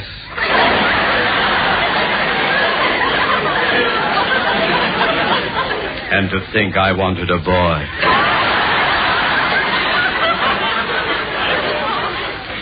Gosh, Miss Brooks, do you think Mr. Conklin knew I was talking about him? Oh, of course not, Walter. He probably thought we were chatting about the weather. The weather? Yes, everybody knows it's been grouch puss out all week. Now, have a glass of milk and forget about Mr. Conklin. What kind of a party is this tonight? Well, my pal Stretch Snodgrass is throwing it. It's a barbecue in back of his father's pet shop. They're having several of the teachers. The more tender ones, I hope. It's a very romantic spot, Miss Brooks, and we've taken the liberty of inviting Mr. Boynton. Oh, you have? Sure. And we got it all figured out. The moon rises at exactly 7:20 p.m. Now, at 7:21, you and Mr. Boynton will sneak through an ivy-covered archway in Stretch's backyard. Now, when you get through the archway, you come to a cute little bird bath. And guess what's in the bird bath? A dirty owl.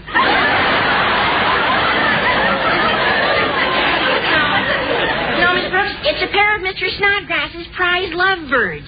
Now, what do you think Mr. Boynton will do when he sees those lovebirds in the bird bath?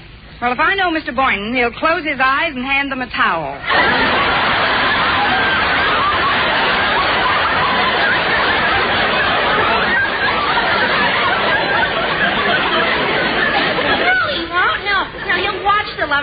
see what they're doing. Now, what do you suppose they are doing? What? They're rubbing their beaks together. You see, it's their way of making love. And with Mr. Boynton standing right there with you, well, you know the old expression, monkey see, monkey do. Monkey see, monkey do? Sure. Well, don't just sit there. Hand me a banana and let's get going.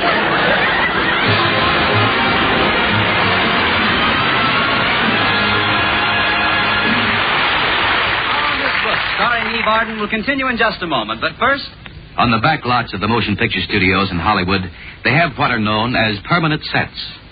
These are outdoor sets made to look like New York streets or French villages or something you might see in Baghdad, London, or Tokyo. Standing in one spot, you can see reproductions of practically the whole world. It reminds you that improved methods of travel and communication have made the real world like that. More compact, more closely united. I think people today feel closer together, too. An earthquake in Ecuador becomes a matter of importance to relief organizations in countries all over the world. A disastrous fire in Paris can have its effect on the commerce of 3 continents. People are beginning to see that what hurts one country hurts all of us. What helps one group helps the whole world. Our servicemen overseas have done their part in spreading that idea. They have shown that the way of life we declare in our Constitution is not a matter of words, but something we believe in for all people. It's an important thing to remember when you're stationed in another land. A country is known by its people. What people think of your country depends on you.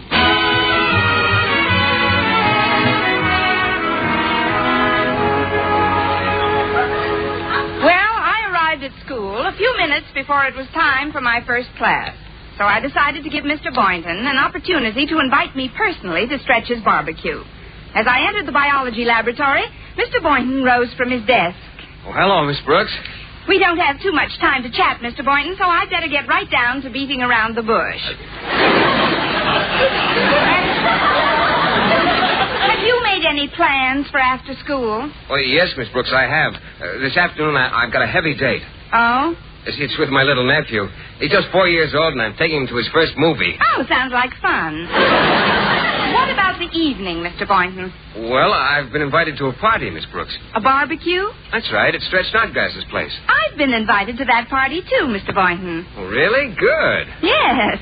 Now that you've been invited and I've been invited, there's only one more invitation necessary. One more? Oh, you want to bring somebody? No, Mr. Boynton. I want somebody to bring me. You do? Who do you want to bring you, Miss Brooks? Who do I want to bring me what?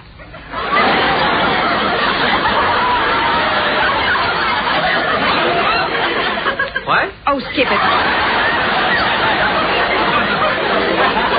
I'll see you later. I've got to get into my first class now. Well, just a minute, Miss Brooks. If you weren't kidding about wanting somebody to take you to the party, how about going with me tonight? I'm sorry, Mr. Boynton. I couldn't possibly. Why not? I'm going with you.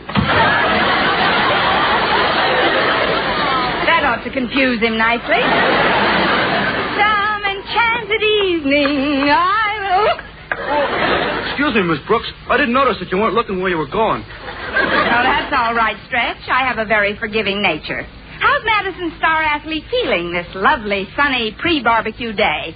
Well, physically I feel okay, Miss Brooks, but mentally... Say no more, Stretch. As your English teacher for lo these many years, I'm well aware of your scholastic deficiencies, so let's not talk shop. How are plans coming along for the party tonight? Well, that's what I feel so punk about, Miss Brooks. I'm afraid there ain't going to be no party. Please, Stretch, there isn't going to be any party. You know about it already, huh? Know about what, Stretch? Well, I guess Walter told you what my father said this morning. No, he didn't. Well, my father said that he's sick and tired of me not getting nowheres in my studies, and that all parties was out for the entire whole summer unless I won this here Yodar Critch Award for English. That sentence should win an award by itself. But, Stretch, do I understand your father, to mean that if you don't win the cup today, the barbecue is canceled? That's right. Then I'll have to disinvite all the people I invited. Gee, I hate to do that, Miss Brooks. I hate to have you do it, Stretch. Tell me the truth. Have you studied for this test at all? Well, sure I have. I always study for everything. And for this English test, I studied even harder than I ever done. Something done told me the barbecue is cooked. Look, Stretch, there are still a few hours before the exam. Maybe you could get somebody to coach you. I thought of that, Miss Brooks. I was just going to ask Walter Denton to help me. Walter Denton? Sure. He's much smarter than me. Gosh, on the last test we took, he beat me by 20 points. Yes, I know. What a mark he got. Boy, 29.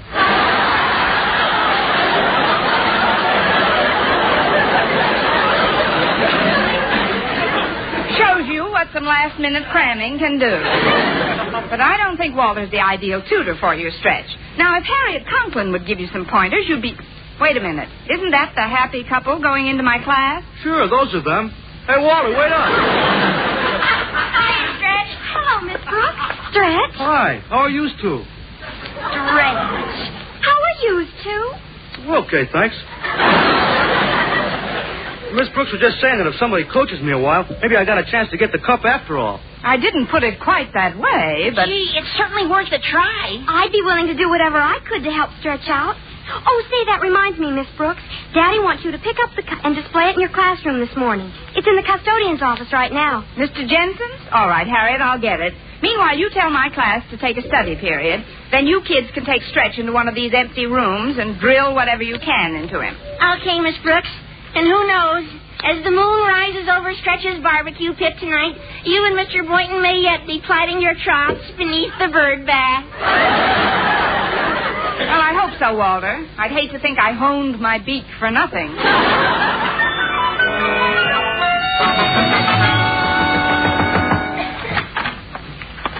Mr. Jensen, may I come in, Mr. Jensen? You are in, Miss Brooks. Well, yes, I guess I am. You rapped on my door before entering, it's true. But then you failed to wait so much as a split second before opening it and entering upon the premises. Hence, your query falls into the classification of a purely rhetorical question. Maybe I'd better go out and come in again. Oh, not at all, Miss Brooks. You see, most of us employ altogether too many meaningless phrases in our daily conversation. I try to eliminate them. Well, you've got something there, Mr. Jensen. Where, Miss Brooks? Look, I don't want to seem short with you, but Oh, you don't seem short to me, Miss Brooks.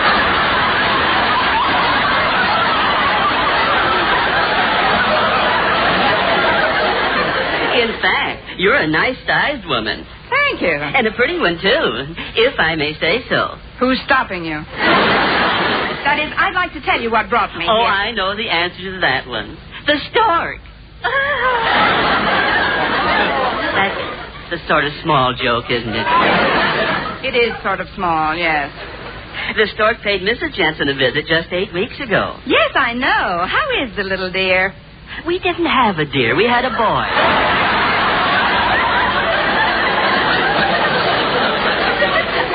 I play with him every night when I go home. He holds his head up all by himself. You must have very strong hands. Mr. Jensen, I just came by to pick up a loving cup Mr. Conklin left. Pick up, Miss Brooks? You can't possibly pick anything up unless it's beneath you. And the cup of which you speak is standing on that shelf right over your head. All right, Mr. Jensen. Then if you don't mind, and even if you do, I'll pick down the loving cup and blow.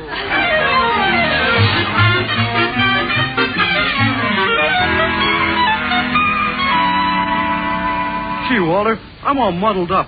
I even forget what Harriet said was an adverb. I'll never win that cup. Oh, don't be a quitter, Stretch. You want to have that big barbecue party, don't you? Sure, more than anything. But I'm just no good at English. Everything you tell me goes in both of my ears and out the other. Stretch, you only have 2 ears. See, I'm no good at arithmetic either. Hello, kids. How's it coming? Oh, I'm afraid we haven't been much help, Miss Brooks. No, he's more confused than ever. Looks like it's up to you to pull Stretch through. Well, I'll try, but there isn't much time left. Here, kids, you take this cup into my room and get ready for the test yourselves. I'll be along with Stretch as soon as I feel he's mastered some of the fundamentals. Okay, Miss Brooks. Come on, Harriet. I'll carry the cup. All right, Walter. Good luck, Miss Brooks. You too, Stretch. Thanks. Now, Stretch, in this streamlined English course I'm about to give you, I'll be using a textbook which I consider difficult for even people. I don't blame him, nohow. But, Stretch, the use of the word with in the sentence makes it prepositional. So perhaps I should explain the simple rule governing prepositional phrases before I can expect you to understand possessive pronouns. Yeah, maybe that's what's clogging up my mind, Miss Brooks.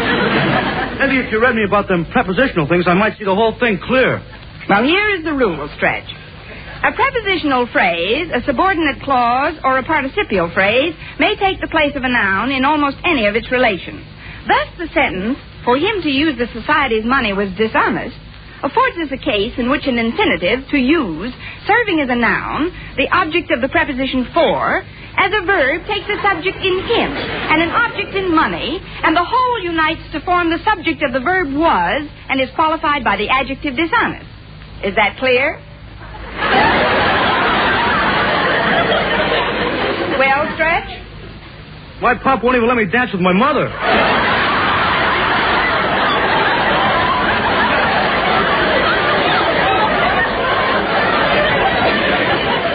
And so we wave a reluctant farewell to the prepositional phrase and plunge headlong into the subjunctive mood. Rule. If I say I'm John the Fisherman, I am making a positive statement, flatly stating that I am indeed John the Fisherman. The fisherman acting in apposition with the noun John, which it explains. But if the words "if I were" precede the noun, the sentence is placed in the subjunctive mood, indicating that the supposition is not a possibility. Thus, if I say, "If I were John the Fisherman," the verb "were" makes it obvious that I am not John the Fisherman. For if I were John the Fisherman, I would simply say, "I am John the Fisherman." What's my name? I mean, am I or am I not John the Fisherman if I say, "If I were John the Fisherman"? Well, that's easy. You ain't John the Fisherman, Miss Brooks. You're right, I ain't. But how do you know I ain't John the Fisherman? Because if you was John the Fisherman, you'd be carrying fish instead of that crazy book. At last you've grasped the fundamentals. On to the test.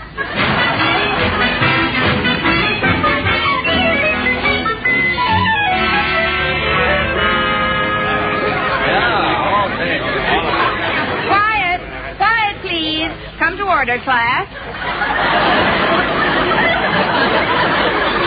Now, before revealing the winner of the Yodar Critch Award for unique achievement in English, I should like to introduce the two gentlemen at my desk.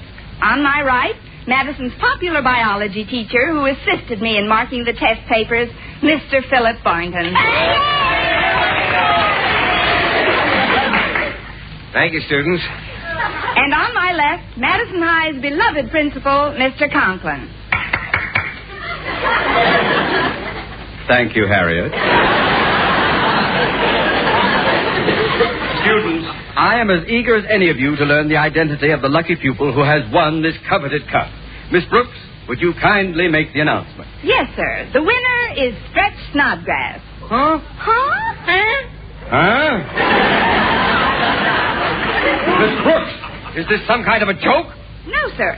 According to your own definition, unique means unmatched and without an equal. Therefore, it gives me a great deal of pleasure to present to you, Stretch Snodgrass, this silver loving cup. Gee, thanks, Miss Brooks. But would you tell me one thing? What's that, Stretch? How did I do it? By being unique. In all my experience as a teacher, you are the first student who ever completed an exam without answering one question correctly. First class, anyone?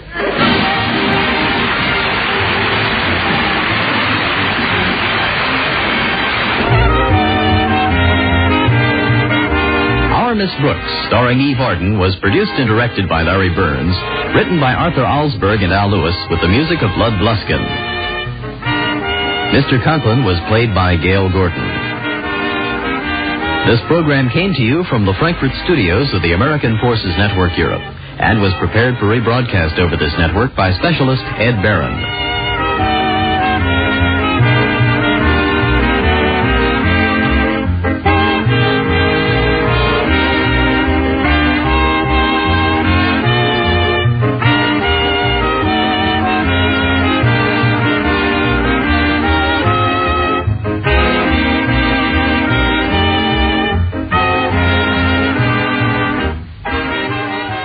WEAF, New York, 8:30 p.m., BULOVA, Boulevard Watch Time.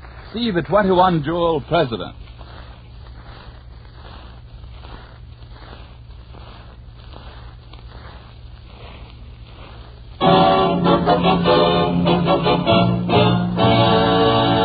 A pack of Avalon cigarettes, please. Yes, sir.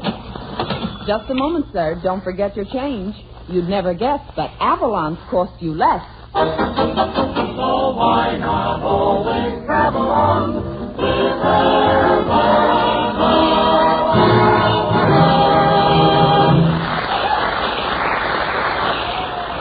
Good evening, friends. Good evening. This is Del King saying welcome to Avalon Time, featuring radio's red-headed ragamuffin Richard Red Skelton with Dick Todd, Edna Stillwell, Bud Hercules Vandover, the Avalon Chorus, and Bob Strong and his orchestra opening the program with Cheer, Cheer, Beans.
Millions of people are learning it's no longer necessary to pay popular prices for cigarettes to get popular price cigarette quality.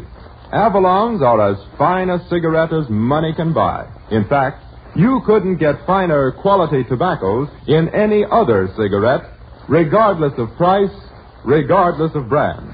And still, union-made Avalons cost 3 to 5 cents less per pack than other popular price brands. 3 to 5 cents less, mind you. And that's a very worthwhile saving.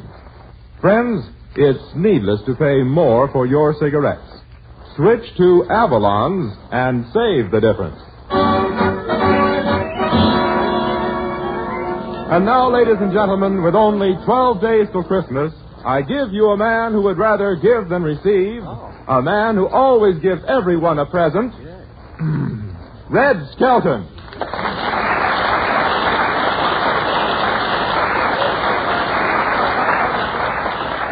Thank you, and good evening, ladies and gentlemen. Say, isn't it wonderful how everybody got into the Christmas spirit?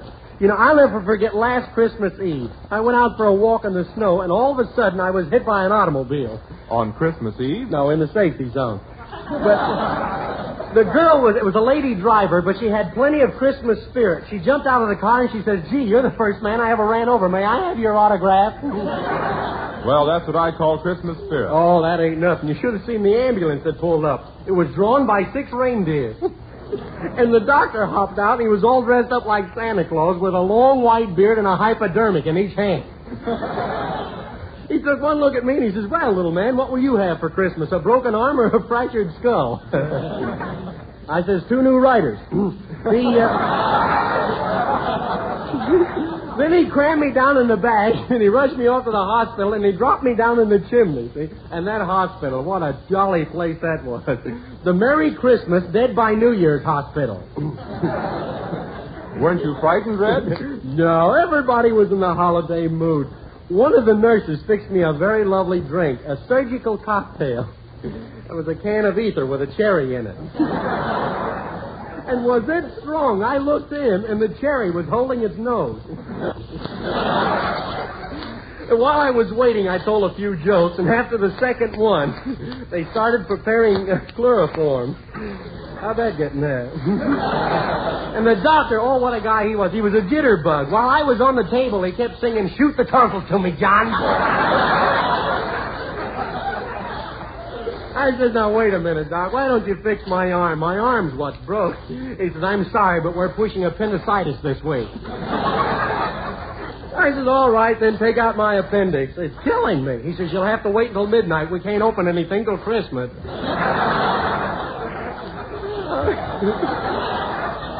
Oh, everybody's in the Christmas spirit. Hiya, Skelton. Oh, Dick Todd, ladies and gentlemen, our singing star. What are you going to sing, Dick? After All. Oh, that's from one of your new recordings, isn't it? It's strictly off the record, though, folks. Sing, Dick.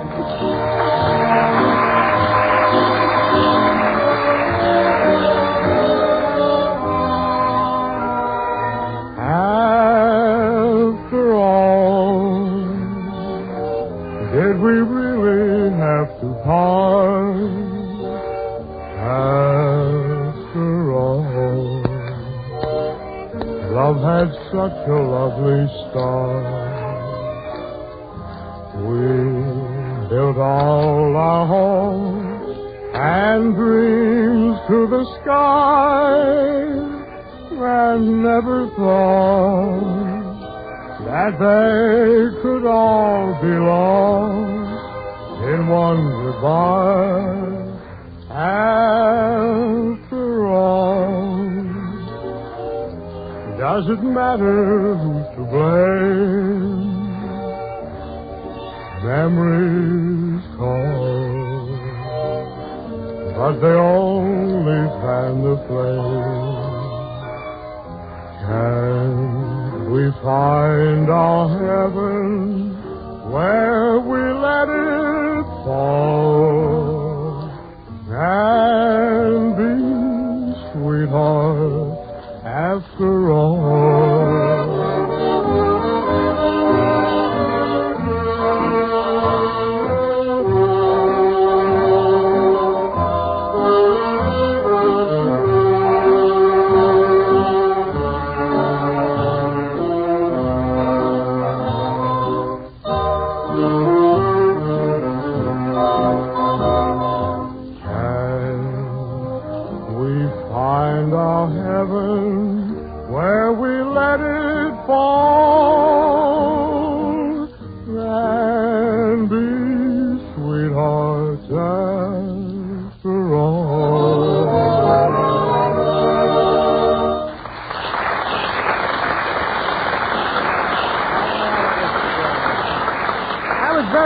Dick. And you know, I'm sure Santa Claus is going to remember you this year. Oh, I don't know. I didn't get anything in my stocking last Christmas. Well, is it my fault if you don't take them off before you go to bed? Mr. Skelton. Oh, what is it, Miss Stillwell? Is it true you're going to dress up like Santa Claus and sing Christmas carols on street corners? Yeah, Edna, and I'm really going to look like Kris Kringle. I'm going to stuff a big pillow in the front of my trousers. If you're going to sing, you better stuff it in the back. Yeah. Edna, now that's a nice way to talk to Santa Claus. I don't believe in Santa Claus. No? Well, supposing a nice old man with white whiskers would come up to your house on Christmas Eve and gave you a mink coat. Would you believe in Santa Claus? I wouldn't believe in him, but I'd keep my mouth shut. Edna, I don't know how you can talk that way. Have you forgotten what I gave you last Christmas? Oh, no, Mr. Skelton. That was a beautiful diamond ring you gave me. Yeah. And I'll never forget how I cried. Yeah. When the installment collector took it back. Yeah. Well, is it my fault if you don't keep the payments up? Oh, come in. Now, who that is? Well, excuse me, Mr. Skelton here. Oh, yes, I'm Red Skelton. What is it, Tom? Well, I got a note for you from Miss Stillwell's brother, Roger. Oh, thanks a lot. Thank you. Say, I've never seen you around here before. Who are you? Well, you know Mr. Bennett's valet at Rochester? Yeah. Well, I'm his brother, Schenectady.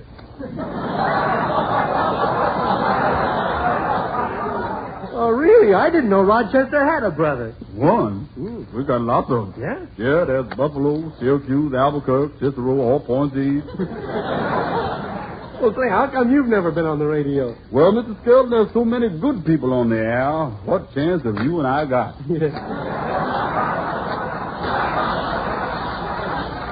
Very funny. Say, I might be able to use you on this program. I'll put your name in my little black book. Say, how do you spell Schenectady? Schenectady? Yeah. Well, see, Schenectady. Mm-hmm. Yeah, Schenectady. Start with the S. Yeah, it starts with the S. Yeah, start with the S. Yeah. Yes. Mm-hmm. How am I doing so far? You're on the right track, but you're dragging your heels a little. Well, start with the S, Then let's see. Then there's a B. No, that won't be. No. No, it can't use no B there. Ain't be no B there. No. Well, start with the S-C of, well, my middle name is Freud. Yeah. Well, all right, Schenectady. I'll tell you, I'll let you know if I need you. You're working for Roger, eh? Yeah, I help him when he's working on that typewriting machine. Well, do you type? No, I'm the carbon paper. Well, I'll have to keep him in mind. Oh, Bob Strong, have you got a number handy? Sure, Red. And I know you're going to like it. Why? It's the Donkey Serenade. Yeah.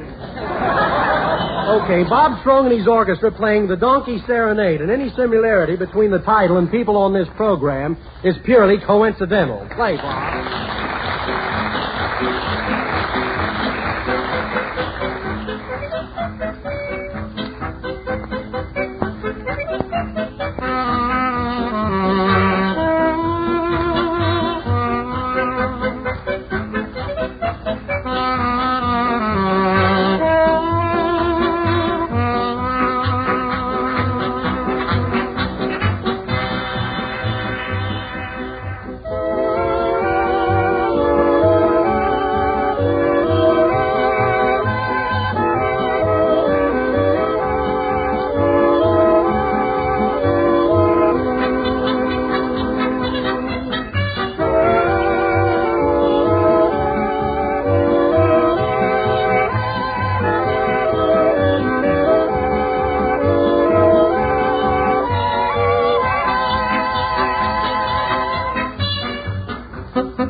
Ladies and gentlemen, have you heard this exercise and keep fit radio program? Well, I tuned in on it this morning, and the calisthenics instructor said, "Good morning, folksy. Now let's start off with our breathing exercise. Inhale and exhale as I count. 1, 2, 1, 2, 1, 2. Now, don't that make you feel better? That increases your chest expanse. Now, everyone switch to Avalon. That decreases your cigarette expanse. Oh, yes, friends. Avalon cigarettes do reduce your cigarette expense as much as 1/3. You see, Avalon's cost 3 to 5 cents less per pack than other popular price brands. A very worthwhile saving, too. But without knowing the price, you'd never guess they cost you less. They're guaranteed highest quality. Truly, friends, you have so much to gain. Why not give Avalon's a trial tonight? Well, Bill, you really gave out on that one. Mr. Skelton. Yes. What was that note you got from my brother? Well, don't spread this around, but I'm giving a surprise party on Christmas for the whole cast. You are? Yeah. Now, your brother Roger is sending over here a caterer from the Stable-Built Hotel. The Stable-Built? Yeah. Oh, that's a horrible place. What are you talking about? Their food's great. You can get a wonderful meal there for 30 cents. 40 with medical attention. And you're going to have them arrange your menu? Yeah, that's probably the fellow now. Come in. Well, I'm glad to see you. Well, are you the caterer from the Stable-Built? Well, I ain't a Joseph Bicarbonate from the Roaring Twenties. Hercules, I didn't know you were a caterer. Oh, my goodness, yes, Mr. Skelton. Why, I brought some samples of food over. You did? Now, just try this. This is Chateaubriand avec pomme de terre à la indigestion. My goodness, what's that? Meatballs. No, I think I'd rather sample the soup. Oh, you'll be just crazy about our soup, Kitty. Just put your lips in one of these pots here. Yes? I'll try this one over here. My, you sound like a suction pump. Now, which soup did you sample? The tomato soup or pea soup? I don't know. It tastes like soap. Oh, that's the pea soup. The tomato soup tastes like coal oil. Well, I think we can eliminate the soup from the menu, Reggie. Okay, stuff. Now, would you like to try some of this corned beef hash here? Well, why not? My insurance is all paid up. Wait a minute, Herky. What's in this corned beef hash? Well, it might be corned beef. It happened to us once before. Herky, I'll bet you $10 this is horse meat. No bet. I never went on a horse in my life. Oh, come on, get this stuff away from me. It's leaking. Say, how can you cook in those pans? They got holes in them. What'd you say? I say your pans have holes in them. Goodness, no wonder I feel a terrible drag.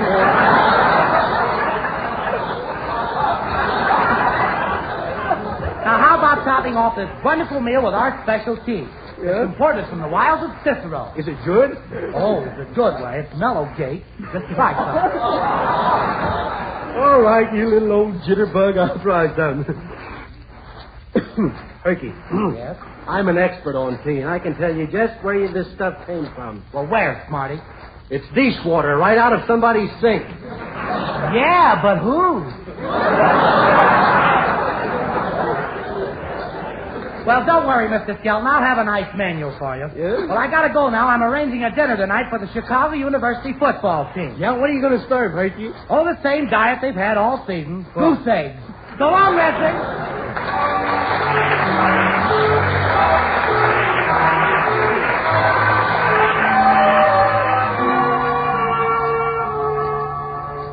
Blue shadows are falling. Peace at eventide, and I am recalling when you were by my side. Red skies in the night are a shepherd's delight. Red skies in the night, strange vision of you, alone by a stream, where the meadows are green. All I do is dream when the long day's through. While your sheep are straying, you keep calling her name, and my heart keeps saying, sweetheart, come back again. A shepherd's delight, yet I'm lonely and blue. Red skies in the night bring a vision of you. Bring vision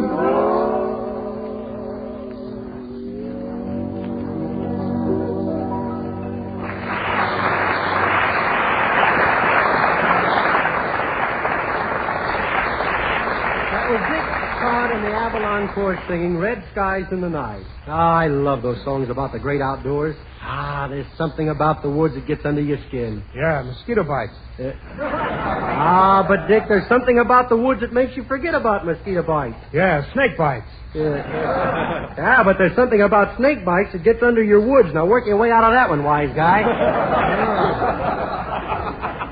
And now we come to our slice of life, a short playlet about things that really happen. You set the scene, Del. Okay, Red. Tonight's Slice of Life shows the average married couple on a shopping tour.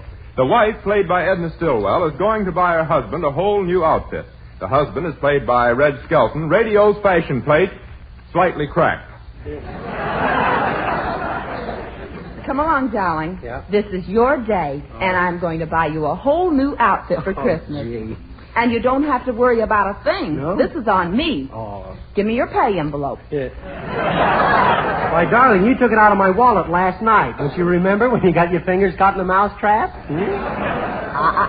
There was 15 cents missing. Yeah. What'd you do with the 15 cents? Oh, I don't know. I guess I'm just a playboy.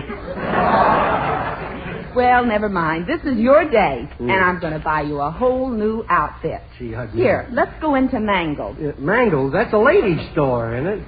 Oh, well, all right. We'll go in this other store and get your suit of clothes. Yeah. The one you're wearing's horrible. What's the matter with this suit? Gee, well, maybe the pants do droop a little. Droop a little? Yeah. You could sweep the sidewalk with those things. Now, wait a minute, dear. Hey, let's go in here. This is just the kind of clothes I like. Ye old sloppy, drapey, shoppy. No, we're going into a regular department store. Now, come on. This is your day. My day, my day. Who am I, Mrs. Roosevelt? Come along. I'm going to buy you everything you need from head to foot.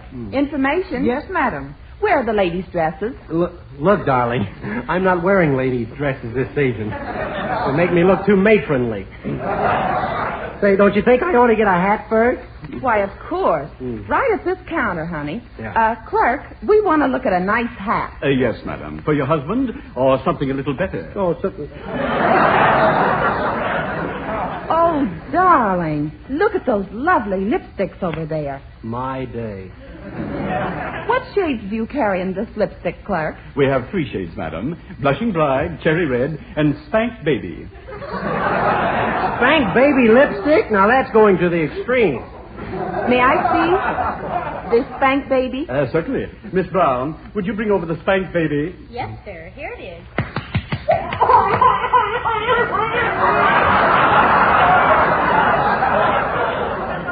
There it is. Spank Baby Red. How do you like it? Oh, it looks good, but it fades awful fast. Now, listen, mister. We've had 50 customers today, and the kid's fagged out. All right. I'll take that lipstick. Look, darling, how about my hat? Remember, this is supposed to be my day? Oh, of course. Well, you go on over and buy a hat, but nothing too expensive. Yeah. I'll be over here by the mink coats. Oh, boy.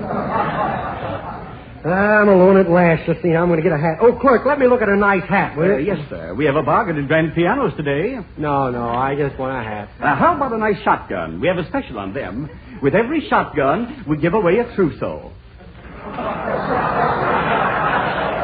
No, I just want a hat. What you need, sir, is a pair of cotton gloves. Now, wait a minute. Did you know that you can get rid of dishwater hands by sleeping in cotton gloves? No, I like pajamas.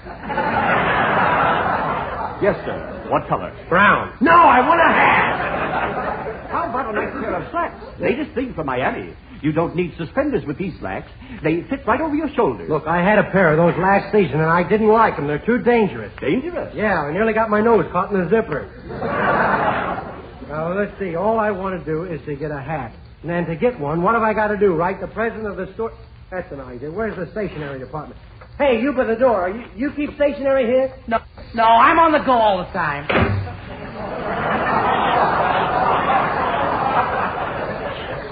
Oh, darling. Yes, dear. Where are you? In men's hats? No, I'm in ladies' petticoats. Well, get out of them and come over here. Darling, I've got a new coat, shoes, stockings, a hat, and a string of pearls. Well, I guess we've got everything. Shall we go home? Look, dear, I don't like to bring this up, but if this is my day, it smells. I'm glad you reminded me. I've got to get some perfume. Well, wait a minute. I'll get the perfume. You go on over and get me a gray hat. Yes, dear, a Go gray ahead. hat. Yeah. Look, fella, I'd like to have some eau de cologne. What? Kelowna. Greetings, Gate. Let's fumigate. Not that kind of Kelowna. Smell water. Here I am, dear. Did you get me the gray hat, dear? No, dear, they didn't have gray. So I got myself 2 dresses. Oh, that's fun. For goodness sakes, I can't even get a simple thing like a hat. Here you are, Bud. I got just the suit you want. One of our latest models with the built-in chest. It has a vitamin D woven into the cloth. Now, look, I wear my suits. I don't eat them. What a lovely suit. Mildew green with yellow stripes. Yeah, I wouldn't have it if I had a whistle and a Lone Ranger's gun with it. Try it on, dear. Oh, I don't want a suit. Now, look, I've stood about all I can. Don't anybody understand me around here? All I want's a hat. H-A-T, a hat. I'm sorry, folks. All I wanted was a hat. Well, why didn't you say so right this way? You mean I can actually get a hat here? Why, certainly. Oh. Now, how do you like this nice gray model? Oh, gee, that's swell. You're building earmuffs there. Just what I wanted. Wrap it up, will you? Yeah, what's that? 5:30. Clear the store, please. Sorry, buddy. Give me that hat back. Why? No sales after 5:30. You wouldn't dare.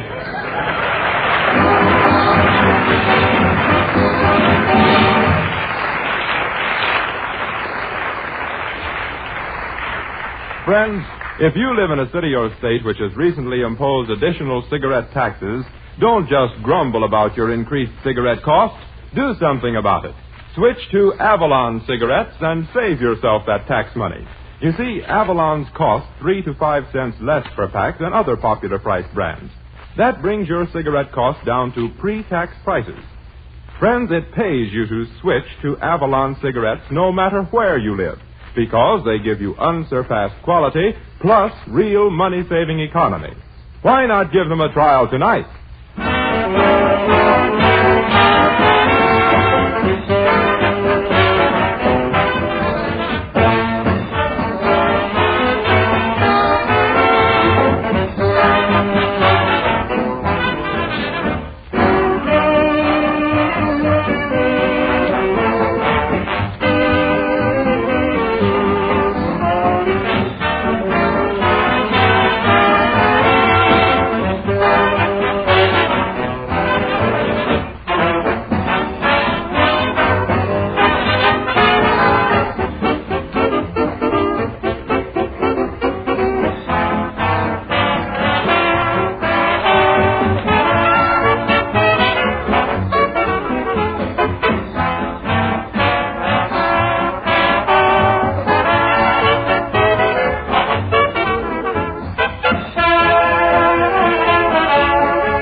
Well, that winds up another program. Say, Edna, come on, I'll drive you home in my car. Your car? Yeah. Let's see. August, September, October, November. Yes, it's your car. Yeah. Oh, what's the use? Good night, everybody. I'll see you next week. Goodbye now. Well, friends, we hope you've enjoyed our show, and be with us next Wednesday night at the same time when the Brown & Williamson Tobacco Corporation again presents Avalon Time. This is Del King speaking, reminding you that during the week when you ask for Avalon cigarettes, don't forget your change. So why not always travel on with Avalon?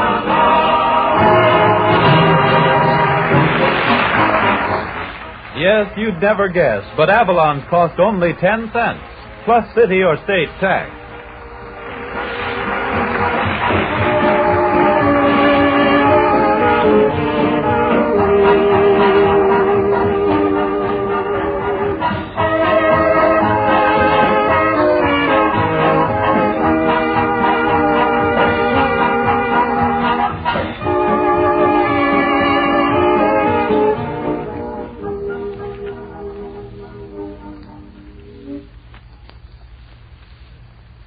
pipe smokers, attention. Sir Walter Raleigh is the largest selling pipe tobacco in the Army, in the Navy, on American college campuses. In fact, everywhere you find men who know quality smoking. And there's a mighty good reason. Sir Walter Raleigh is the quality pipe tobacco of America. Gentlemen, smoke the best. Sir Walter Raleigh. And here's a mighty fine Christmas gift suggestion. A big 1-pound Christmas vacuum-sealed tin of Sir Walter Raleigh. A gift any pipe smoker will greatly appreciate. This is the National Broadcasting Company.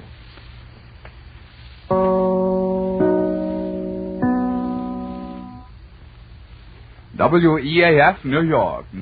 It's new. It's amazing. It's Prell. Real Prell shampoo. Yes, Procter & Gamble's new Radiant Cream Shampoo in the handy tube. Prell brings you The Life of Riley.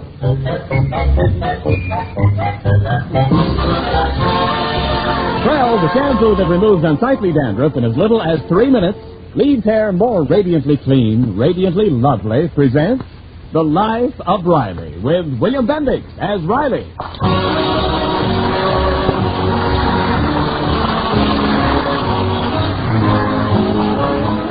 Up until last week, Chester A. Riley was a relatively happy and contented man.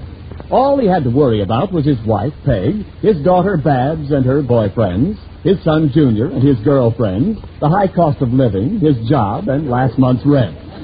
But last week, Riley assumed an added burden in the form of his sister, Cecilia, age, secret, unmarried, who arrived at the Riley house with 1 steamer trunk, 2 suitcases, a canary, and a problem.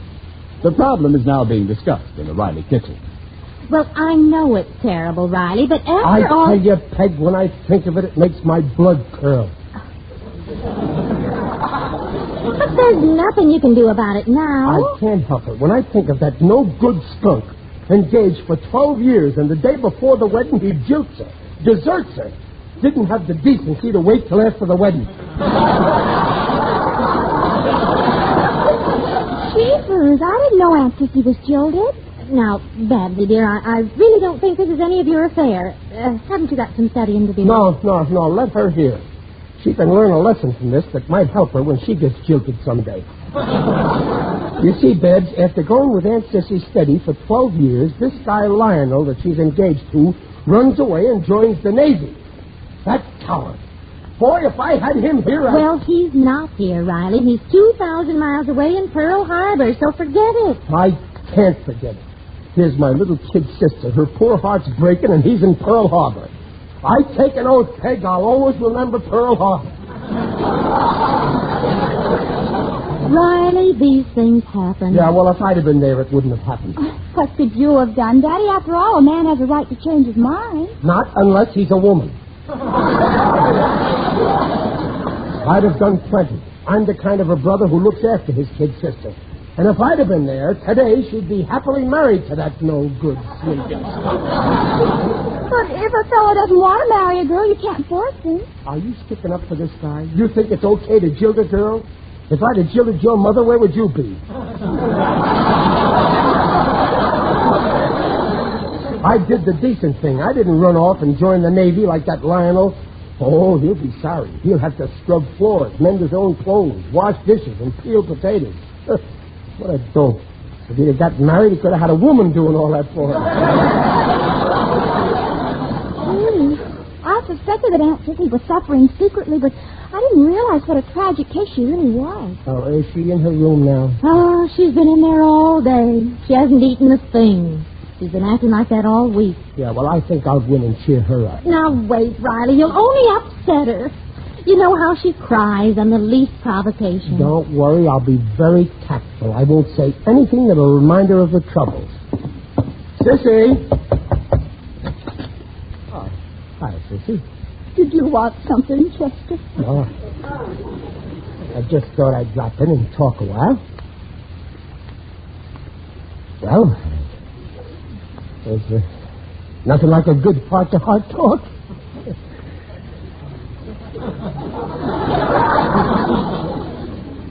Yes, sir. Yep.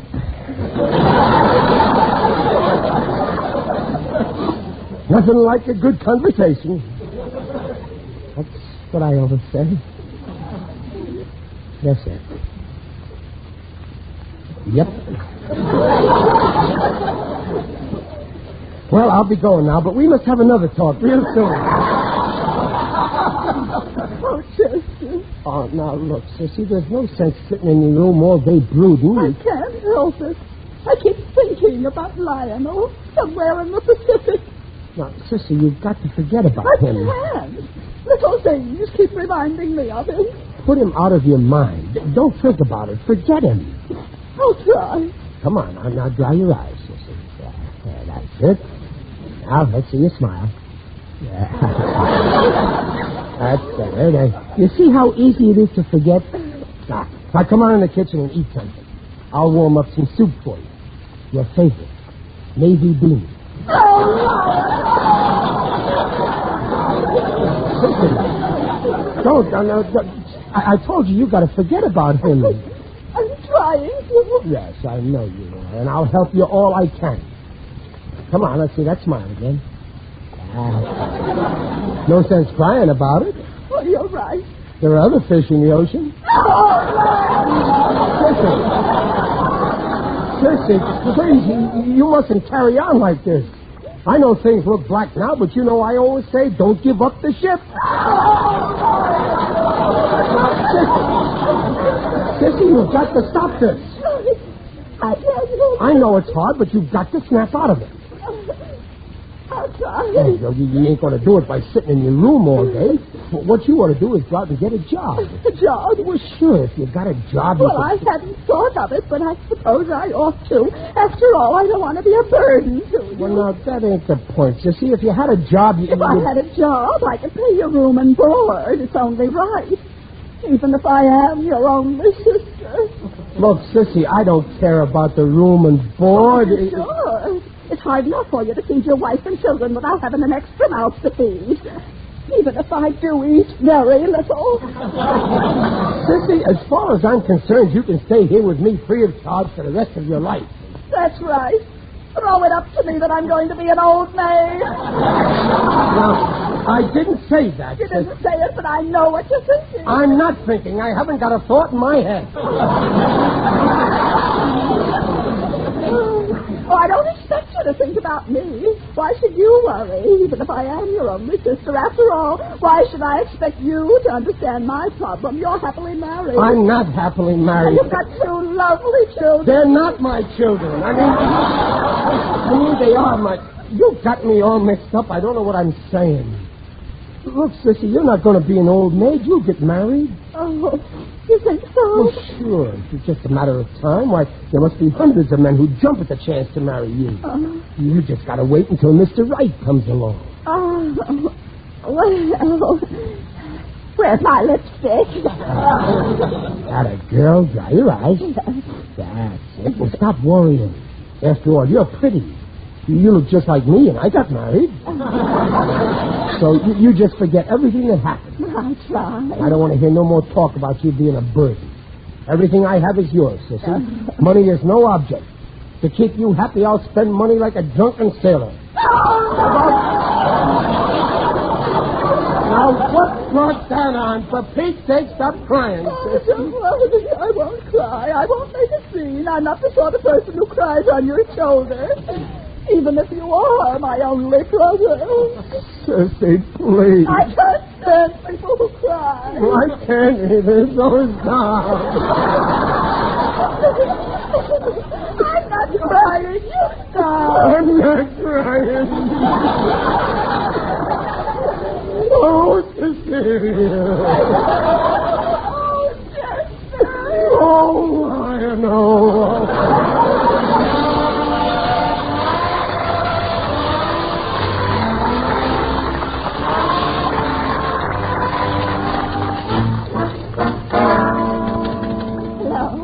Hello? Is this the classified ad department?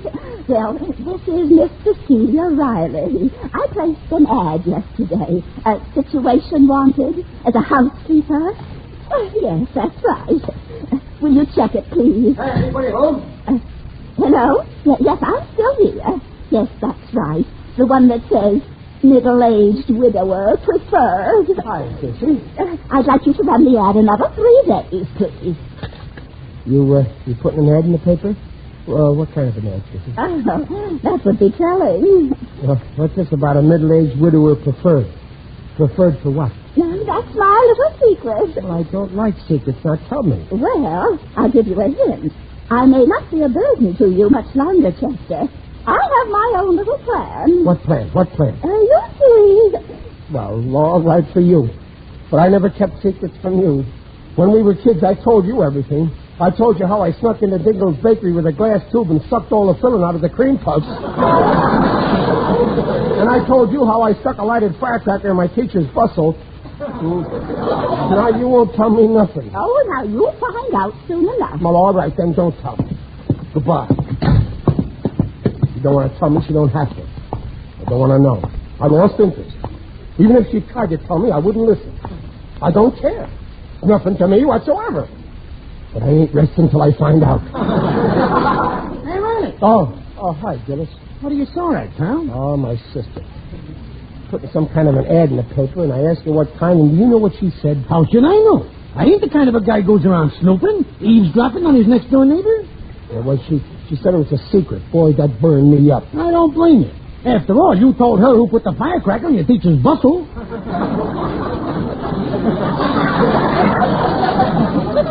Gillis, you heard. Well, it wasn't easy. What's the idea of sticking chewing gum in your keyhole? Never mind that. I'm worried about Sissy. I wonder what that ad's for. It must be for a job. It's a job, all right. But for life. Well, what do you mean? Why do you think she says middle-aged widower preferred? She's sounding the mating call. The what? The mating call. You know, like a moose. Okay, like a mouse. You mean if she's advertising for a husband? You can do that? Sure. Why's, the Lonely Hearts column. The Lonely Hearts column? Why, sure, it's a national institution where a lonely heart meets an empty stomach. Yeah, well, I seen it in the papers, but I thought it was just, a gag. It's no gag. How do you think I met my wife, Honeybee? I was always too polite to ask. Well, I seen this ad of hers, and it says, beautiful young girl, attractive figure, good disposition, excellent cook, seeks mate. Look, Gillis, your Honeybee ain't a bit like that. I found that out after the wedding. You mean you got engaged without even seeing her? Yeah, I bought a pig and a poke. But I got even. I canceled my subscription to the paper. Oh, Gillis, I don't like this. It's no good. Who knows what kind of a man is going to answer this ad? Yeah, who knows? Maybe even another Monsieur Verdoux. Monsieur Verdoux? That French Bluebeard. Didn't you see that movie he was in? A Heartless Wreck. This guy goes around answering ads like Sissy. Yeah, then what? Well, first he... No. Nope, I don't want to worry. Well, tell me. Now, you got to tell me. No. Well, it starts like this. Monday, he picks out a promising ad in the Lonely Hearts column. Yeah. Tuesday, he waxes his mustache with glow coat, puts a drop of taboo behind each ear, goggles with airwick, and he's off to get acquainted. Can't you just see him? Yeah, and I can smell him, too. Wednesday, he proposes. The girl accepts. What a fast operator. Thursday, they get married. Married? Friday, he takes the happy bride to his country chateau. What happens? Ooh la la. What do you mean, ooh la la? Everything is fine. Saturday, he says, Jerry, a little present. I just insured you for $50,000. Yeah, and then? Monday, he's back in his apartment reading the Lonely Hearts column. But what happened on Sunday? Well, I don't want to go into all the details. But if you happen to pass his chateau on Sunday, you'd see the hottest incinerator in town. Oh, no, Gillis, no. Face it, Riley. This guy never bought a bucket of coal in his life. Oh, my poor kid sister. Any girl he marries turns out to be a clinker. Well, what if a fiend like that should answer the ad? Oh, she's so innocent. I gotta warn her. Come on. Oh, the poor kid. She don't know what she started. She's playing with fire. Sissy! Sissy! Sissy, are you here? She must have gone out. The minute she gets back, I'll... Hello? Hello. May I speak to Mrs. C. Riley, please? I'm calling in connection with her ad. Well, she ain't in right now. Yeah. Hold the wire. Yes, it's a man. Yeah. Uh-huh. Is he French? I don't know. He speaks perfect English. It could be a disguise. I'll find out if he's French. I'll trick him. Hello? Hello. Ooh la la. What? I'd like to speak to Miss Riley, please. Just a minute. What'll I do for him? Get him over here. We're quizzing. Hello? Yes? Could you come over here and talk it over? Why, yes, that would be fine. I'm leaving town tomorrow. I'm opening up my country house, and if Miss Riley says yes, I'd like to take her with me. Oh. I'll be over this evening. Gillis, he's coming. Good. He said he has a house in the country. Uh-huh, just like Bluebeard. Oh, but that was only in a movie. There can't be guys like that in real life with hot incinerators. Would there? There's probably hundreds of them right here in this town. No, I don't believe it. Oh, no? Why do you think we have so much smog in Los Angeles? Oh, Gillis.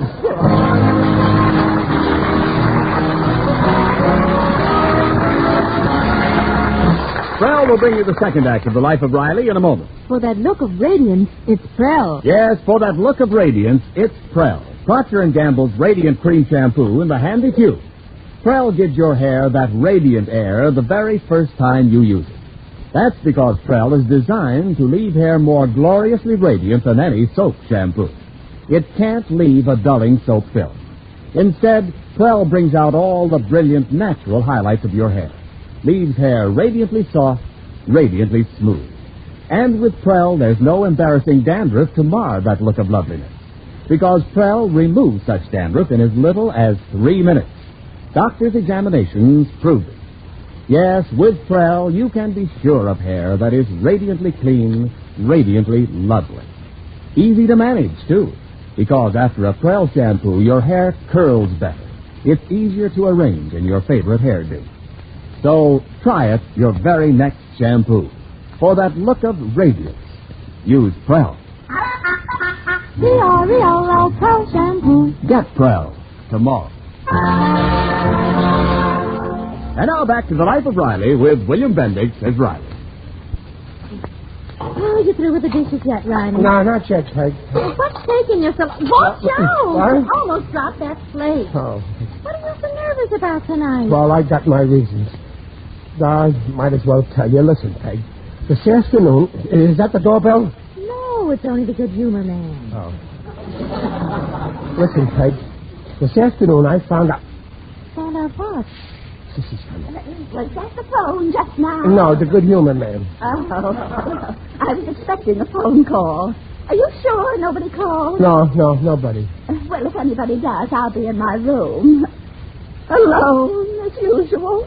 No, don't stay in your room, Sissy. Look, there's a swell picture at the Vision. Mutiny on the Bounty. Oh! No.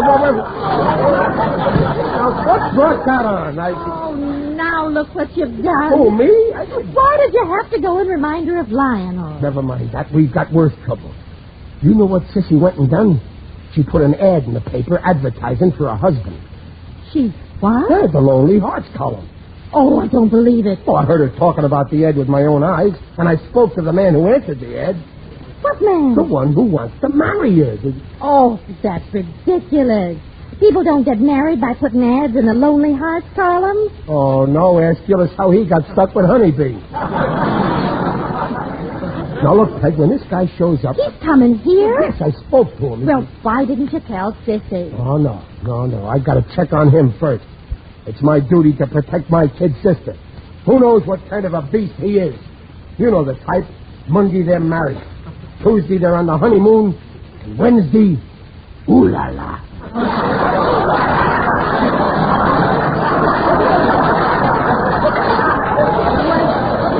What in the world are you you talking about? Well, I ain't got time to explain now. He'll be here any minute. Now, listen. When he comes, you got to keep Sissy in her room. I don't want her to know. Oh, Riley, I don't like this. Now, this is really Sissy's affair, and you have no right to go behind her back this way. If she finds out that you're meddling in her private life, she'll burn up. That's what I'm trying to stop. What? Now, please, Peg, I know what I'm doing, and this is one time I'm going to have my own way. My head's made up. That's him. Wait, go in Sissy's room and keep her there. Don't tell her a thing. Oh, all right. May I come in? Yes. Come in. I've been looking forward to meeting you. You're the first person who's ever said that. Oh, Digger, it's you. Yes, it is I indeed. Digby Odell, the friendly undertaker. So dark on the porch here, I couldn't see. I thought you were someone else. Come in. If you're expecting company, I don't like to intrude. No. Come on in. Maybe you can help me. Listen, Digger, you're good at sizing up people, aren't you? Oh, yes. In my time, I've taken the measure of many a man. And I've never made a mistake yet. Knock wood, if you'll excuse the expression. Well, you know my kid sister, Sissy. She's having a tough time getting married. Oh, I sympathize with her. I remember what a difficult time I had. It wasn't the girl. Everything was fine until I met her father. Young man, he said, what do you do for a living? I've just opened my own business, I said. Good, he said. Let me be your first customer.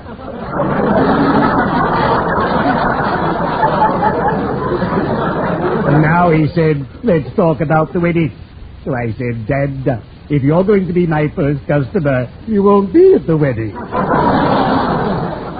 Well, Sissy is so desperate she put an ad in the paper for a husband. Well, it pays to advertise.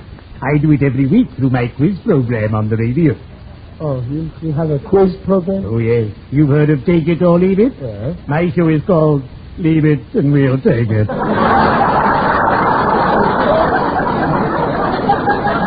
Digger, you don't understand. A man answered the ad, but we don't know what kind of a guy he is. He might turn out to be a bluebeard, and he'll be here soon. Good, then you can have a look at it. Well, I think I'll be going. No, looking ain't enough. Appearances can be deceiving. I'm going to go below the surface. In that case, I'll stay.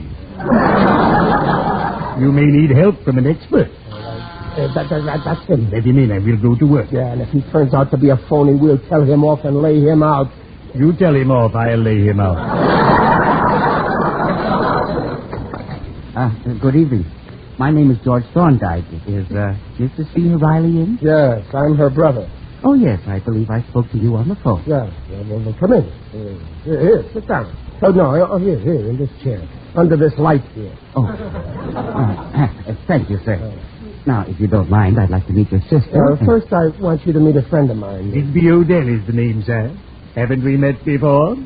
I don't think so. I'm sure we have. I don't recall your face, but I recognize the body. Well, perhaps. And now, Mr. Riley, about your sister's ad, there are a few questions. Yeah, well, we got a few questions, too. Now, tell me, is this the first time you ever answered an ad like my sister's? Why, no. The fact is, the last woman I had left me rather suddenly. Uh-huh. On a Sunday? Why, well, yes, it was a Sunday. Last Sunday. I thought so. Last Sunday I smelled smoke. And how many were there before her? Well, I guess I never counted. Never counted? Compared to this guy, Bluebeard was an amateur.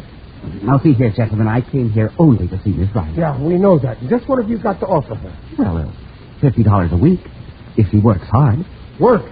With all your dough, you expect my sister to work? What a fiend. Well, this is ridiculous. Now, why else would I want her? Why else?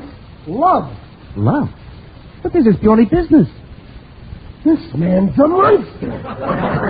Now, just a minute. I didn't come here to be grilled. If there's any grilling to be done, I'll do it. He admits it.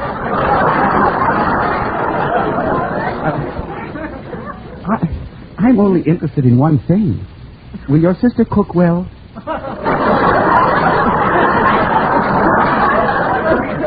You'll never get a chance to find out. And if you ever bother my sister again, I'll have you arrested. So put that in your incinerator and smoke it. You must be crazy. I've had enough of this. I'm leaving. I'll say you are. Grab him. Let go of me. Let go. I'll take his shoulder. Grab his feet. Got him. Don't drop him. Don't worry. I never have before. Let me go, you maniac. Lie still. When you only know Dell's hands, it's too late to struggle. Let me go. Open the door, Digger. It's open. Put me down. Put me down. Riley, Riley, what on earth are you doing? I'm pulling this bluebird out. Down, you. I know what I'm doing. Let's go, Digger. Riley, listen, don't. You're making a mistake.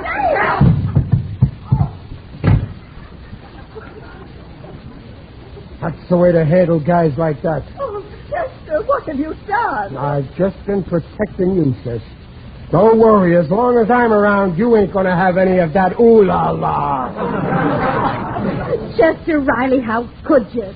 That ad was for a job. That's what the poor man was here for. I just did what you advised me to, Jester, so I could protect Well, I didn't know. I thought... You mean this guy don't want to marry, Sissy? No. And he wasn't going to barbecue her? Oh, of course not. What a revolting development this is.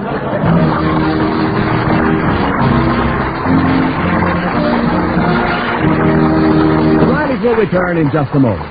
Does unsightly dandruff spoil your well-groomed look? Then do as thousands do. Use Prell, Procter & Gamble's Radiant Cream Shampoo in the handy tube. Yes, besides leaving hair soft and smooth, shining with radiance, Prell removes unsightly dandruff in as little as 3 minutes, a fact proved by doctors' examination. In most cases, even stubborn dandruff was controlled by only 2 Prell shampoos a week. And say what a lot of rich lather you get from just a little Prell. Yes, Prell goes farther than any known shampoo, cream, or liquid, because it's more concentrated. So try the shampoo in the handy tube. Try Prell. P-R-E-L-L, Prell shampoo. Leaves their radiance gleaming bright. Not a bad dandruff is in sight.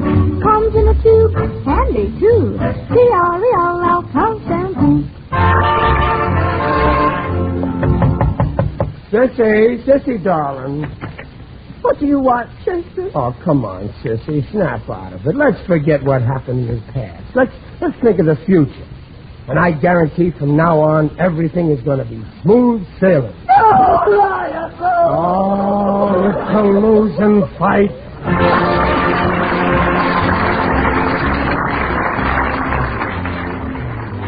Folks, this is Riley, alias William Bendix, reminding you that today, in the memory of a beloved man, Damon Runyon, many Americans are making financial contributions to the Damon Runyon Memorial Fund to fight cancer.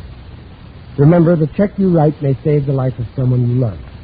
Please send whatever you can to Walter Winchell, New York City. Thank you. Good night. Procter & Gamble invites you to join us again next week to hear The Life of Riley with William Bendix as Riley. The script is by Alan Lipscott, Reuben Chip, and Dick Powell. Mrs. Riley is Paula Winslow. Digger Odell is John Brown. The Life of Riley is produced by Irving Brett. And remember, for more radiant hair, free of unsightly dandruff, get the shampoo in the tube. P-R-E-L-L. Prell Shampoo.